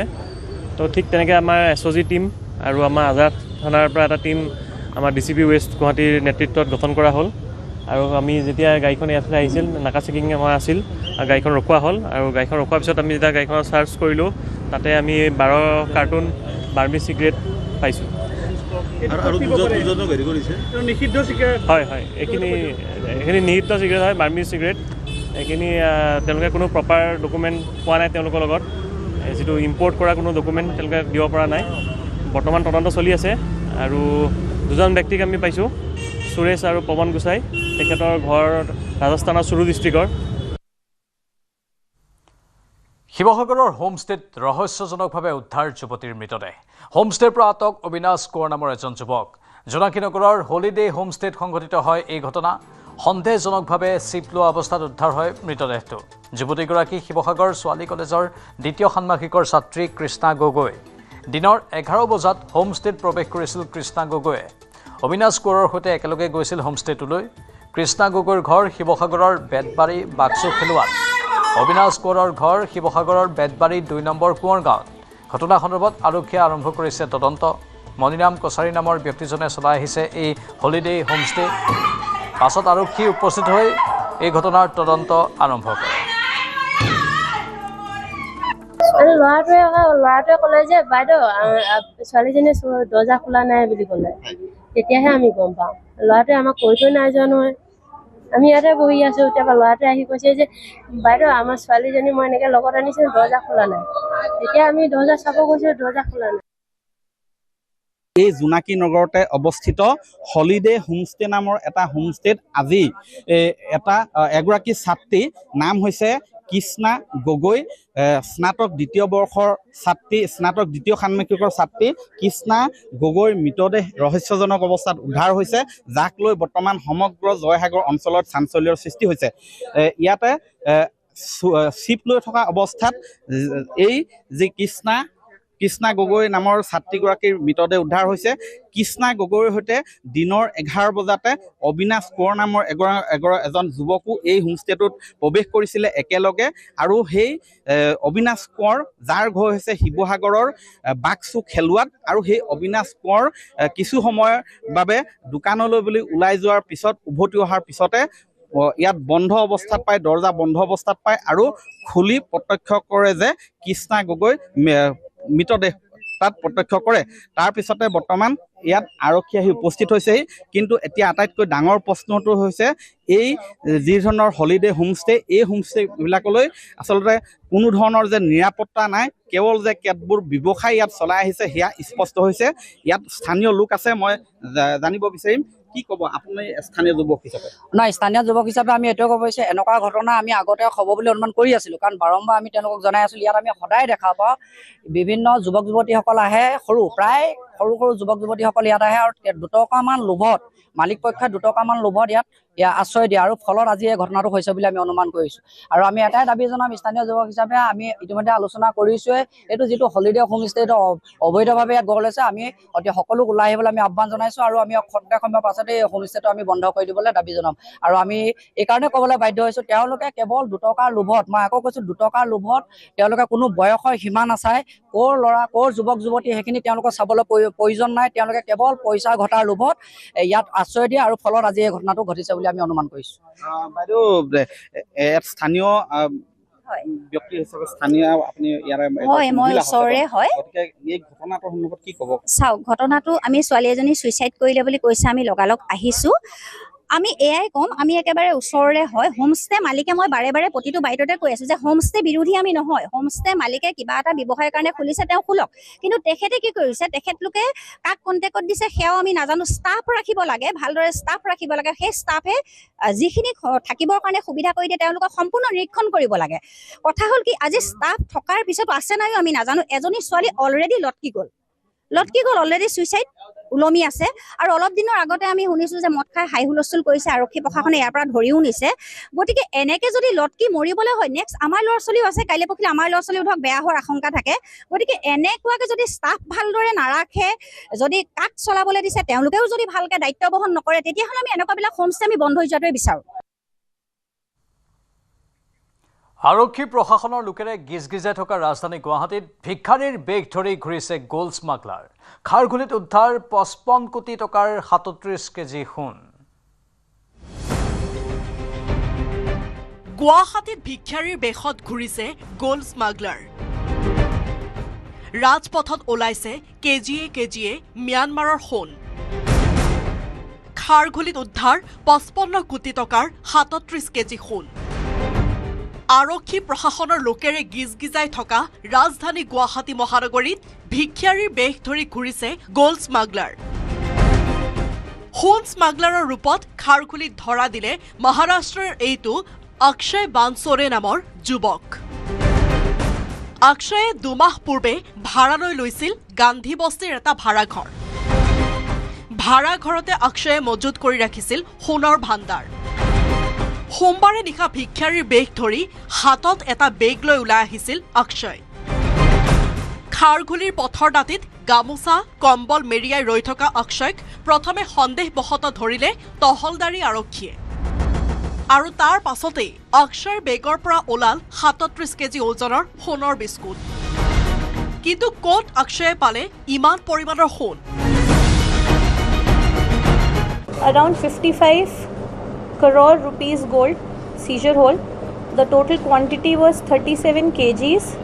Along with it, around 15 grams of silver nodules, a root sarita phone, Apple iPhone duta 12 and 17 and duta Realme and Samsung sarita phone gute seizure hold. Gara manu asile ekdam normal nisena tate kambal aru gamsa samsa dhari asile tar bagot. Accused naam to asile Akshay Bansode. Ito Maharashtra Sanglir manu hoy. म्यानমাৰ Mumbai Delhi কলকাতাৰ এটা বৃহৎ চক্ৰ গুৱাহাটীলৈ সোণৰ biscuit সোমাই চুবুৰীয়া ম্যানমাৰৰ পৰা মেঘালয় অসম হৈ এই সোণ ওলাই যায় দিল্লী মুম্বাই কলকাতালৈ চক্ৰটোৰ কোনো লোকে আহি অক্ষয়ৰ হাতত তুলি দিলে সোণৰ বাকচ আৰক্ষীৰ জেৰাত এই বিস্ফোৰক স্বীকাৰোক্তি ধৃত অক্ষয় আনকি অক্ষয়ৰ পৰা আৰক্ষীয়ে জব্দ কৰা 4টাকৈ মোবাইল ফোনত লাভ কৰিছে সেই বিস্ফোৰক লিংক गोल्डे काम करे तो तार ये तो ही काम আছে গোল্ড কুরিয়ার হিসাবে यानी कि तो रिसीव करे और कोनो बेलेग मानू को इधर सप्लाई करे ये तो ही काम करे आपको ले तो काम करे बेलेग मानू आसे तो मैं ऑलरेडी কৈছো এটা ডাঙৰ নেটৱৰ্ক আছে তো কিন্তু এটো তদন্ত কৰা হামাই লাগিব আসিলে ৰাস্তা সুখী আসিলে ডেলিভাৰি কাৰ্ডে ভিকাৰি বেকৰ আসিলে ভিকাৰি কিছিনা তো আছে তাৰ লংৰা আছে মানু তো रुपयागर এনেকুৱা লৈ আছে मतलब जनरली আপুনি না ভাবিব কি এনেকুৱা কাম কৰিব এনেকুৱা লাগিছে ভিকাৰী মানুহ কোনো আছে তো এআই প্ৰথম ঘটনা নহয় পূৰ্বেও 3বাৰকৈ সোণৰ ভাণ্ডাৰ সৰবৰাহ কৰিছে অক্ষয়ে সোণ সৰবৰাহৰ বাবদ অক্ষয়ে লাভ কৰে লাখৰ ঘৰত টকা গ্ৰেপ্তাৰৰ পিছতে অক্ষয়ক লগত লৈ গান্ধী বস্তিৰ ভাড়াঘৰত লতাশিল আৰক্ষীয়ে চলাই অভিযান কিন্তু অভিযানত একো নাপালে আৰক্ষীয়ে প্ৰশ্ন হয় অক্ষয় কোনে যোগান ধৰে বৃহৎ পৰিমাণৰ সোণৰ বিস্কুট এই বৃহৎ পৰিমাণৰ আসল সোণ স্মাগলিঙৰ আঁৰত কোন ইমানবোৰ নিৰাপত্তা ব্যৱস্থা থকাৰ পিছত কিদৰে ম্যানমাৰৰ পৰা অসমলৈ আহে সোণ সকলো এতিয়া আৰক্ষীৰ তদন্তৰ আঁৰত গুৱাহাটীৰ পৰা দীপাংকৰ দাসৰ report news 18 Assam north east বনমন্ত্ৰী জয়ন্ত মল্ল বৰুৱাৰ কঠোৰ সকিয়নিৰ পিছতে একশন মুডত হোজাই বন বিভাগ দবকা ডিফু পথত অভিযান চলাই বিজেপি পূব মৰ্চাৰ বিজেপি যুৱ মৰ্চাৰ হোজাই জিলাৰ উপসভাপতি হিমাদ্ৰী চক্ৰৱৰ্তীৰ শিলভৰ্তি বাহন জব্দ কৰে বন বিভাগে বাহনখনত 10 CMৰ চালান দেখুৱাই প্ৰায় 20 CM বোল্ডাৰ সৰবৰাহ কৰিছিল তালাচীৰ সময়তে বাহনখন জব্দ কৰি দবকা যমুনা উপত্যকা বনাঞ্চলিক বিষয়াৰ কাৰ্যালয়লৈ লৈ যোৱা হয় আৰু তদন্ত আৰম্ভ কৰে বন বিভাগে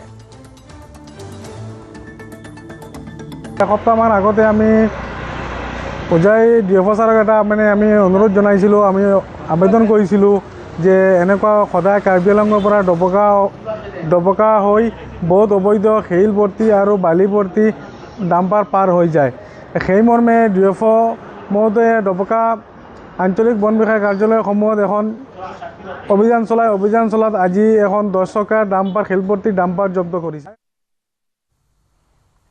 অবৈধ কাঠফলা মিলৰ বিৰুদ্ধে একশন মুডত বন বিভাগ উত্তৰ কামৰূপ হাইলাকান্দি শ্ৰীভূমিত 5টা অবৈধ কাঠফলা মিল উৎখাত আটাইকেইটা স্থানত জব্দ 3খন অবৈধ কাঠৰ দোকান হাইলাকান্দিত জব্দ কৰা হৈছে এটা কাঠ কটা যন্ত্ৰ সামাজিক মাধ্যমত খতিয়ান দিলে বনমন্ত্ৰী জয়ন্ত মল্ল বৰুৱাই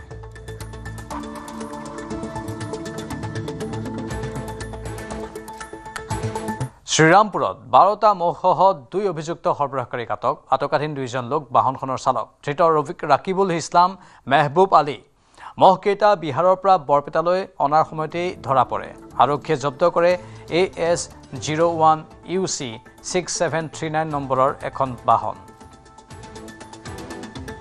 নাম কি ৰাকিবুল ইছলাম ঘৰ ক'ত আপোনাৰ মহবিলাক ক'ত লৈ গৈ আছিল ক'ৰ পৰা ক'ত লৈ গৈছিল বিহাৰ পৰা আসাম কত বৰপেটা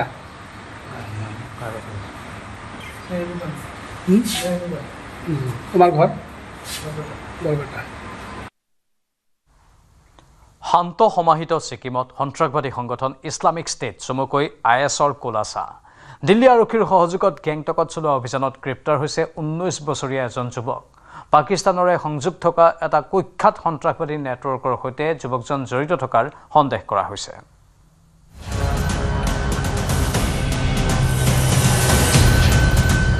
শান্ত ছিকিমত সন্ত্ৰাসবাদীৰ খুপনি কুখ্যাত সন্ত্ৰাসবাদী সংগঠন ISৰ জালত গেংটকৰ যুৱক ৰাষ্ট্ৰীয় নিৰাপত্তা সংস্থা NIA গ্ৰেপ্তাৰ কৰিলে ISৰে জড়িত যুৱকক গেংটকৰ নামনাং অঞ্চলৰ পৰা গ্ৰেপ্তাৰ হৈছে মোহাম্মদ আৰজু নামৰ 19 বছৰীয়া যুৱকজন গেংটক সদৰ থানা আৰক্ষী আৰু দিল্লী আৰক্ষীৰ যৌথ অভিযানত ধৰা পৰিল এই সন্দেহযুক্ত সন্ত্ৰাসবাদী কিন্তু কেনেকৈ পোহৰলৈ আহিল এই সমগ্ৰ ঘটনা ইনষ্টাগ্ৰামৰ এটা গোপন গ্ৰুপৰ ওপৰত আছিল চোৰাংচোৱাৰ চকু গ্ৰুপটোৰ নাম আছিল GIM অৰ্থাৎ গ্ৰুপ অফ ইছলামিক মেম্বাৰ এই গ্ৰুপটোৰ জৰিয়তেই চলিছিল উগ্ৰপন্থী মতাদৰ্শৰ প্ৰচাৰ চোৰাংচোৱাৰ ইনপুটৰ ভিত্তিত গেংটকৰ এটা বাসগৃহত চলিল আৰক্ষীৰ অভিযান আৰক্ষীয়ে প্ৰথমতে এটা পৰিয়ালৰ 6জন সদস্যক আটক কৰে জব্দ কৰা হয় কেইবাটাও মোবাইল লেপটপ আইপেড আৰু পেন ড্ৰাইভ পৰিয়ালৰ বাকী 5জনক মুকলি কৰি দিয়া হলেও মোহাম্মদ আৰজুৰ মোবাইলে দিলে ৰহস্যৰ সন্ধান ফৰেনচিক পৰীক্ষাত ওলাই পৰিল ভয়ংকৰ তথ্য ভাৰত আৰু পাকিস্তানৰ কেইবাজনো সন্দেহযুক্ত লোকৰ সৈতে চলিছিল আৰজুৰ বাৰ্তালাপ উগ্ৰপন্থীৰ পুঁজি যোগান সন্দৰ্ভতো চলিছিল আলোচনা আনকি ChatGPTৰ সহায়ত উগ্ৰপন্থী মতাদৰ্শৰ চৰ্চা কৰিছিল আৰজুৱে ছিকিমৰ ভৌগোলিক অৱস্থিতি অতি স্পৰ্শকাতৰ তাৰে সুবিধা লৈ ISে সন্ত্ৰাসবাদীৰ জাল পেলাইছিল ছিকিমত ছিকিমৰ আন্তঃৰাষ্ট্ৰীয় সীমান্ত থকাৰ বাবেই কেন্দ্ৰীয় সংস্থাসমূহ অধিক সক্ৰিয় হৈ পৰিছে কোনো ডাঙৰ ক্ৰছ বৰ্ডাৰ নেটৱৰ্ক ইয়াত জড়িত আছে নেকি তাৰে এতিয়া ক্ষীপ্ৰ তদন্ত চলিছে একে সময়তে ছিকিম আৰক্ষীয়ে এই সন্দৰ্ভত কোনো উৰা বাতৰি নিবিয়পাবলৈ সাধাৰণ লোকক অনুৰোধ জনাইছে কিন্তু এই ঘটনাই পুনৰ প্ৰমাণ কৰিলে উত্তৰ পূৰ্বাঞ্চলত ইছলামিক ষ্টেটে চলোৱা কাৰ্যকলাপৰ কথা news desk report News18 Assam Northeast বান বিধ্বস্ত জোনাইত এবাৰ আন এক ভাবুকি দিখাৰী নৈৰ পানী কিছু হ্ৰাস পোৱাৰ লগে লগে সৃষ্টি হৈছে তীব্ৰ খহনীয়া যিকোনো মুহূৰ্তত খহিব পাৰে দিখাৰী নৈৰ ওপৰত থকা ৰেলৱে দলং জোনাইত পুনৰ ৰেলৱে দলঙলৈ ভাবুকি দিখাৰী নৈৰ প্ৰবল সোঁতে সৃষ্টি কৰিছে বিভীষিকা বান বিধ্বস্ত ধেমাজিৰ সদৰ জোনাইত আন এক ভাবুকি দিখাৰী নৈৰ পানী কিছু পৰিমাণে হ্ৰাস পোৱাৰ লগে লগে এতিয়া তীব্ৰ খহনীয়াৰ সৃষ্টি কৰিছে দিখাৰী নৈৰ ওপৰত থকা এইখন ৰেলৱে দলং যিকোনো মুহূৰ্তত খহি পৰাৰ আশংকা কৰিছে স্থানীয় ৰাইজে দিখাৰী নৈৰ প্ৰবল সোঁতে সৃষ্টি কৰিছে বিভীষিকা ৰেল বিভাগে তৎকালীনভাৱে মেৰামতিৰ চেষ্টা চলাইছে যদিও নৈৰ সোঁতৰ বাবে বাধাৰ সন্মুখীন হ'বলগীয়া হৈছে দিখাৰী নৈৰ ৰেলৱে দলং খহিলে 6 মাহলৈ ব্যাহত হ'ব পাৰে গুৱাহাটী ডিব্ৰুগড় সংযোগী ৰেল সেৱা স্থানীয় ৰাইজৰ সহযোগত বাঁহৰ গুছ পুতি খহনীয়া ৰোধৰ চেষ্টা চলাইছে ৰেল বিভাগে বেম্বো পাইলিং কৰি আছো বেম্বো পাইলিং কৰাৰ পিছত আৰু জিঅ'বেগ পেলাম আমি জিঅ'বেগ মানে এটা লেয়াৰলৈকে দুটা লেয়াৰলৈকে মানে পেলাৰ পিছত আমি এইটো সসেজ ক্ৰিয়েট বল্ডাৰ দি 3টা ষ্টেপত মানে কিবা কৰি দিম তাত প্ৰটেকশ্যন কৰিম উল্লেখ যে দুদিন পূৰ্বে খৰস্ৰোতা চিমেণ্ট নৈৰ বিধ্বংসী বানত খহিছিল ৰেলৱে দলং এইবাৰ দিখাৰী নৈৰ ওপৰত থকা ৰেলৰ দলঙক লৈ চিন্তাৰ উদ্ৰেক হৈছে জোনাইবাসীৰ মাজত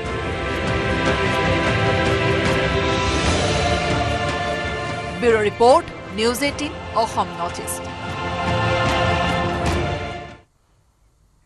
ধেমাজিৰ জোনাইত কিছু পৰিমাণে উন্নত হৈছে বান পৰিস্থিতি কিন্তু বান শুকাল যদিও কমা নাই বন্যাৰ্তৰ দুৰ্দশা পানী শুকোৱাৰ পাছতে ঘৰৰ বাহিৰে ভিতৰে একাঠু পৰ্যন্ত বোকা এটুপি খোৱা পানীৰ বাবে হাহাকাৰ কৰিবলগীয়া হৈছে বানাক্ৰান্ত ৰাইজে বান বিধ্বস্ত জোনাইত বন্যাৰ্তৰ হাহাকাৰ বান শুকাল আতৰা নাই বানাক্ৰান্তৰ দুৰ্দশা ঘৰৰ বাহিৰে ভিতৰে একাঠু পৰ্যন্ত বোকা বানাক্ৰান্তৰ দুৰ্বিষহ জীৱন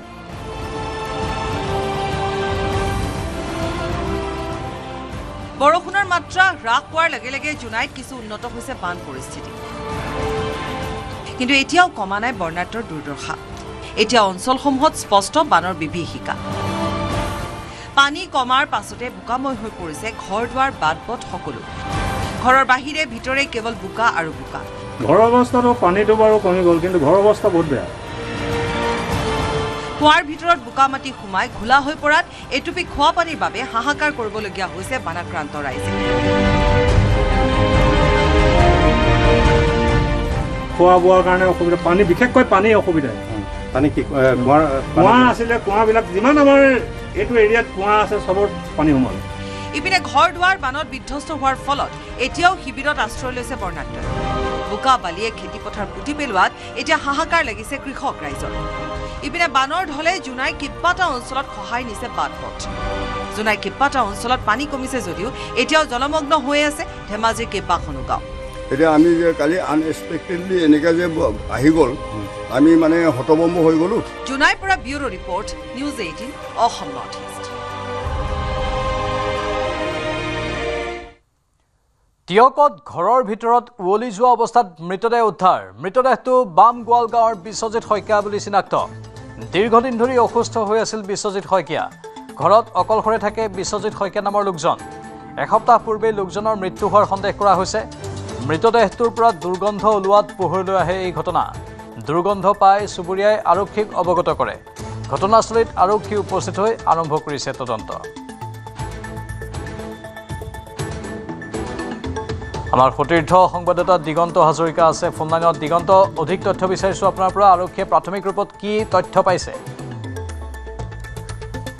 প্ৰথম কথা হৈছে প্ৰাঞ্জল যুৱকজন অকলশৰে আছিল তেওঁ অবিবাহিত আছিল আৰু যি আচলতে স্থানীয় লোকৰ পৰা আমি যিটো কথা জানিব পাৰিছোঁ প্ৰাঞ্জল তেওঁলোকে অৱগত যুৱকজনে অত্যাধিক আজি কিছুদিনৰ পৰা মদ্যপান কৰিছিল আৰু তেওঁ ঘৰত যিহেতু অকলশৰে আছিল কোনো নাছিল আৰু তেনেকুৱা কিছু কাৰণতে হয়তো আচলতে তেওঁ অকাল মৃত্যুক ঘৰৰ ভিতৰতে সাৱটি ল'লে আৰু ঘৰৰ একেবাৰে কাষতেই কোনো নাছিল আৰু তেনেধৰণে আচলতে আৰু আৰক্ষীয়েও এই কথাটো প্ৰায় এসপ্তাহ পূৰ্বেই তেওঁ মৃত্যু হোৱা যি মৃতদেহটো কৰি সেই কথাটো সন্দেহ কৰিছে আৰু যিহেতু মৃতদেহ উদ্ধাৰ কৰি ইতিমধ্যে আৰক্ষীয়ে মৰণোত্তৰ পৰীক্ষাৰ বাবে প্ৰেৰণ কৰিলে আৰু কেনেকুৱা আচলতে পৰৱৰ্তী পৰ্যায়ত আৰক্ষীয়ে গোটেই ঘটনাখিনি চাইছে আৰু পৰৱৰ্তী সময়ত এই গোটেই কথাটো আচলতে কেনেধৰণে মৃত্যু সাৱটিলে বা কি কাৰণ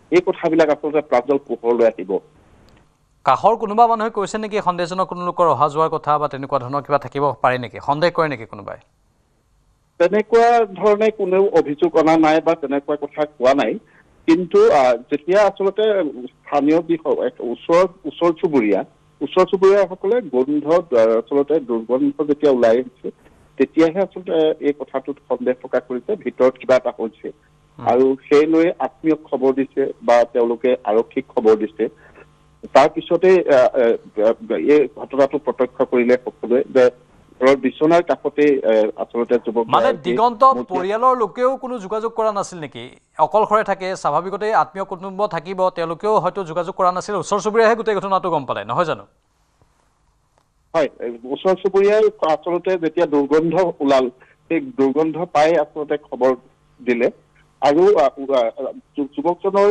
যি আত্মীয় ওচৰত নাথাকে তেখেতসকল দূৰত থাকে আৰু কিছু কথা কৈছে যে যুৱকজনৰ এই যি আচলতে তেওঁ যি শেহতীয়া যি তেওঁৰ নিজৰ আচৰণ সুৰাপান কৰা বা এনেকুৱা যিবিলাক কথা সেই কথাবিলাকো চৰ্চা হৈ আছে কিন্তু এনেধৰণৰ কোনোবাই যুৱকজনক হত্যা কৰিব পাৰে বা এনেধৰণৰ কথা কিন্তু চৰ্চা হোৱা নাই বা অভিযোগো অহা নাই এই কথাখিনি কিন্তু আমিও এইখিনি কথা সঠিকভাৱে ক'ব নোৱাৰো যিহেতু আৰক্ষীয়ে প্ৰাথমিক তদন্ত আৰম্ভ কৰিছে ধন্যবাদ জনাইছোঁ দিগন্ত এইখিনি তথ্যৰ বাবে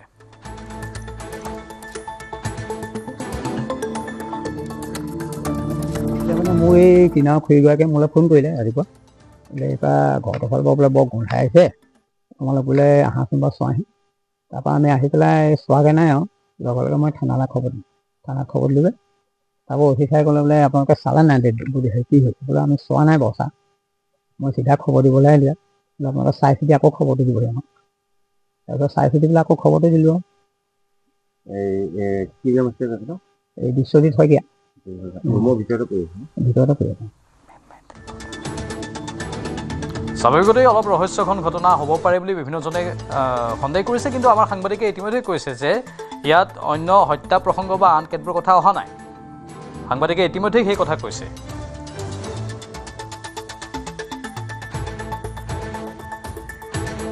দিগন্ত আৰক্ষীয়ে কি কৈছে আৰক্ষীৰ সৈতে আপুনি কথা পাতিছিল আৰক্ষীয়ে আচলতে প্ৰাঞ্জল চাওক যেতিয়া এটা মৃতদেহ ওলাইছে ঘৰৰ ভিতৰত উদ্ধাৰ হৈছে এই ঘটনাটোৱেতো চাঞ্চল্যৰ সৃষ্টি কৰিছে আৰু প্ৰাঞ্জল প্ৰকৃতাৰ্থত ঘটনাৰ কাৰণ কি হ'ব পাৰে সেই কথাবিলাক তন্নকৈ আৰক্ষীয়ে চাইছে এই পৰ্যন্ত কিন্তু আৰক্ষীয়ে কোনো ধৰণৰ ভাষ্য প্ৰদান কৰা নাই আৰু যেহেতু মৃতদেহটো সম্পূৰ্ণভাৱে প্ৰায়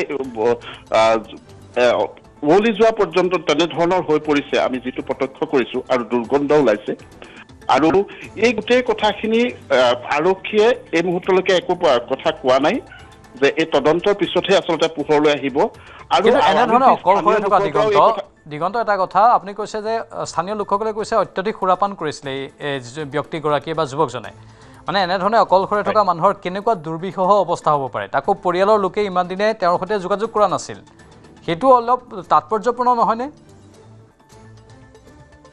তেওঁৰ যুৱকজনৰ পিতৃ আজি প্ৰায় 9 মাহ পূৰ্বে মৃত্যু হৈছে আৰু তাৰপিছত তেওঁৰ আচলতে তেওঁৰ পৰিয়ালৰ আত্মীয় নবৌৱে কিছু আঁতৰত থাকে আৰু তেওঁলোকে এই কিছু ঘৰৰ হয়তো ভিতৰৰ কিবা কাজিয়া পেচাল বা তেনেকুৱা মনোমালিন্য থাকিব পাৰে সেই কথাখিনিও কিন্তু মুকলিকৈ ক'ব বিচৰা নাই আৰু ওচৰ চুবুৰীয়াই যিখিনি কথা কৈছে যে তেওঁলোকে একেবাৰে সেই কথাটো অৱগত নহয় মানে আচলতে ঘৰৰ ভিতৰতে মৃত্যু হোৱাৰ কথা নিশ্চয় ধন্যবাদ জনাইছোঁ দিগন্ত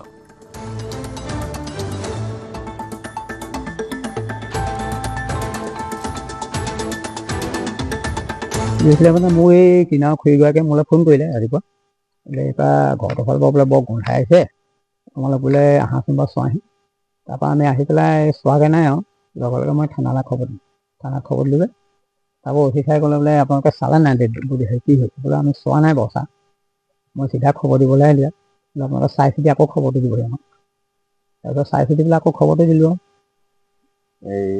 কি নাম আছে এই বিশ্বজিৎ শইকীয়া ৰুমৰ ভিতৰতে পৰি আছে ভূটানৰ পানীয়ে পশ্চিম নলবাৰীত অবৰ্ণনীয় পৰিস্থিতিৰ সৃষ্টি কৰিছে পশ্চিম নলবাৰীত মৰা পাগলা দিয়াৰ উন্মুক্ত মথাউৰিৰে হুৰাহুৰে পানী সোমাই প্লাবিত কৰিছে ঘৰ দুৱাৰ বাট পথ কৃষিপথাৰ মাজুলীত ব্ৰহ্মপুত্ৰৰ বাঢ়নী পানীত মেগা জিঅ' বেগৰ নিৰ্মীয়মান মথাউৰি ছিঙি হাহাকাৰ পৰিস্থিতিৰ উদ্ভৱ হৈছে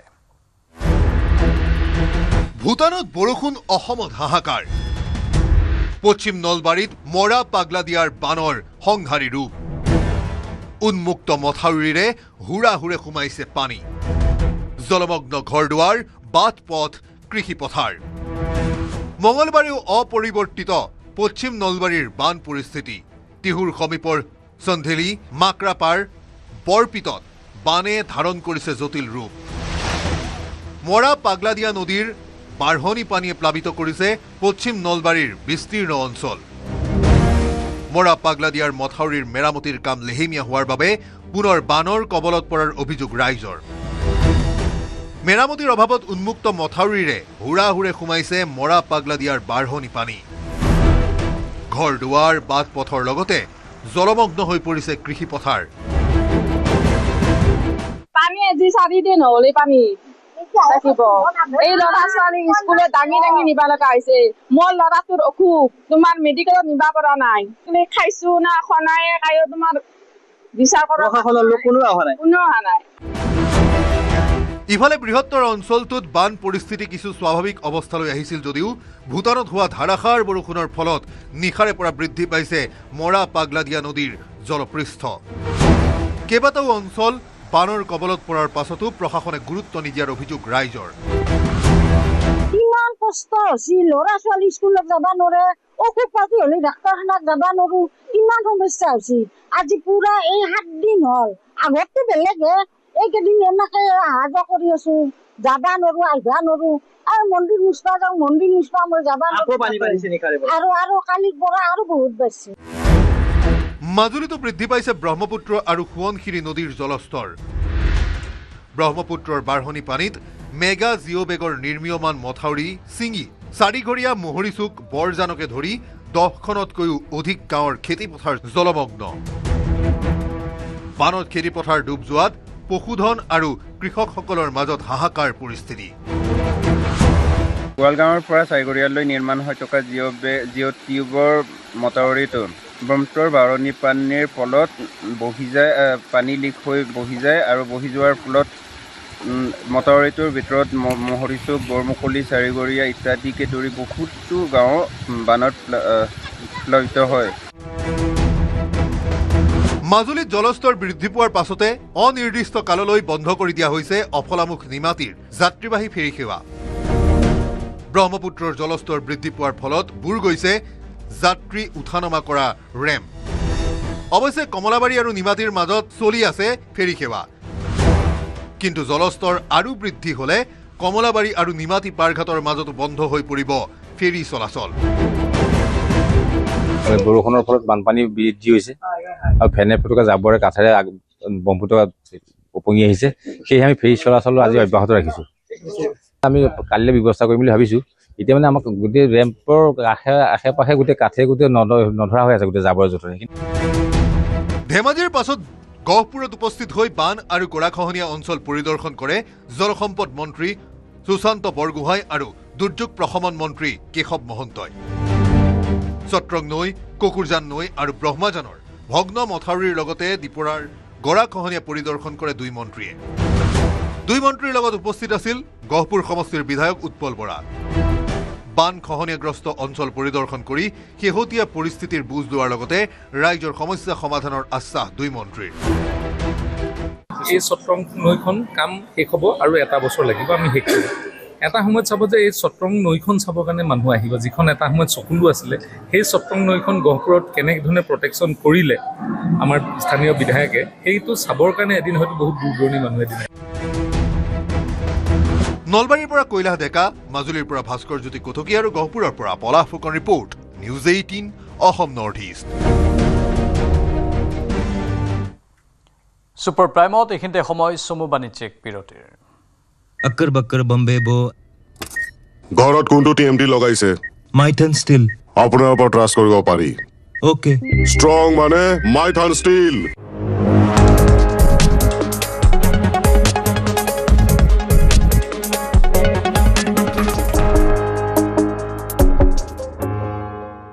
अक्कर बक्कर बम्बे बो ঘৰত কোনটো টিএমটি লগাইছে? মাইথান ষ্টিল। আপোনাৰ ওপৰত ট্ৰাষ্ট কৰিব পাৰি। ओके। ষ্ট্ৰং মানে মাইথান ষ্টিল। अक्कर बक्कर बम्बे बो ঘৰত কোনটো টিএমটি লগাইছে? মাইথান ষ্টিল। আপোনাৰ ওপৰত ট্ৰাষ্ট কৰিব পাৰি। ओके। ষ্ট্ৰং মানে মাইথান ষ্টিল।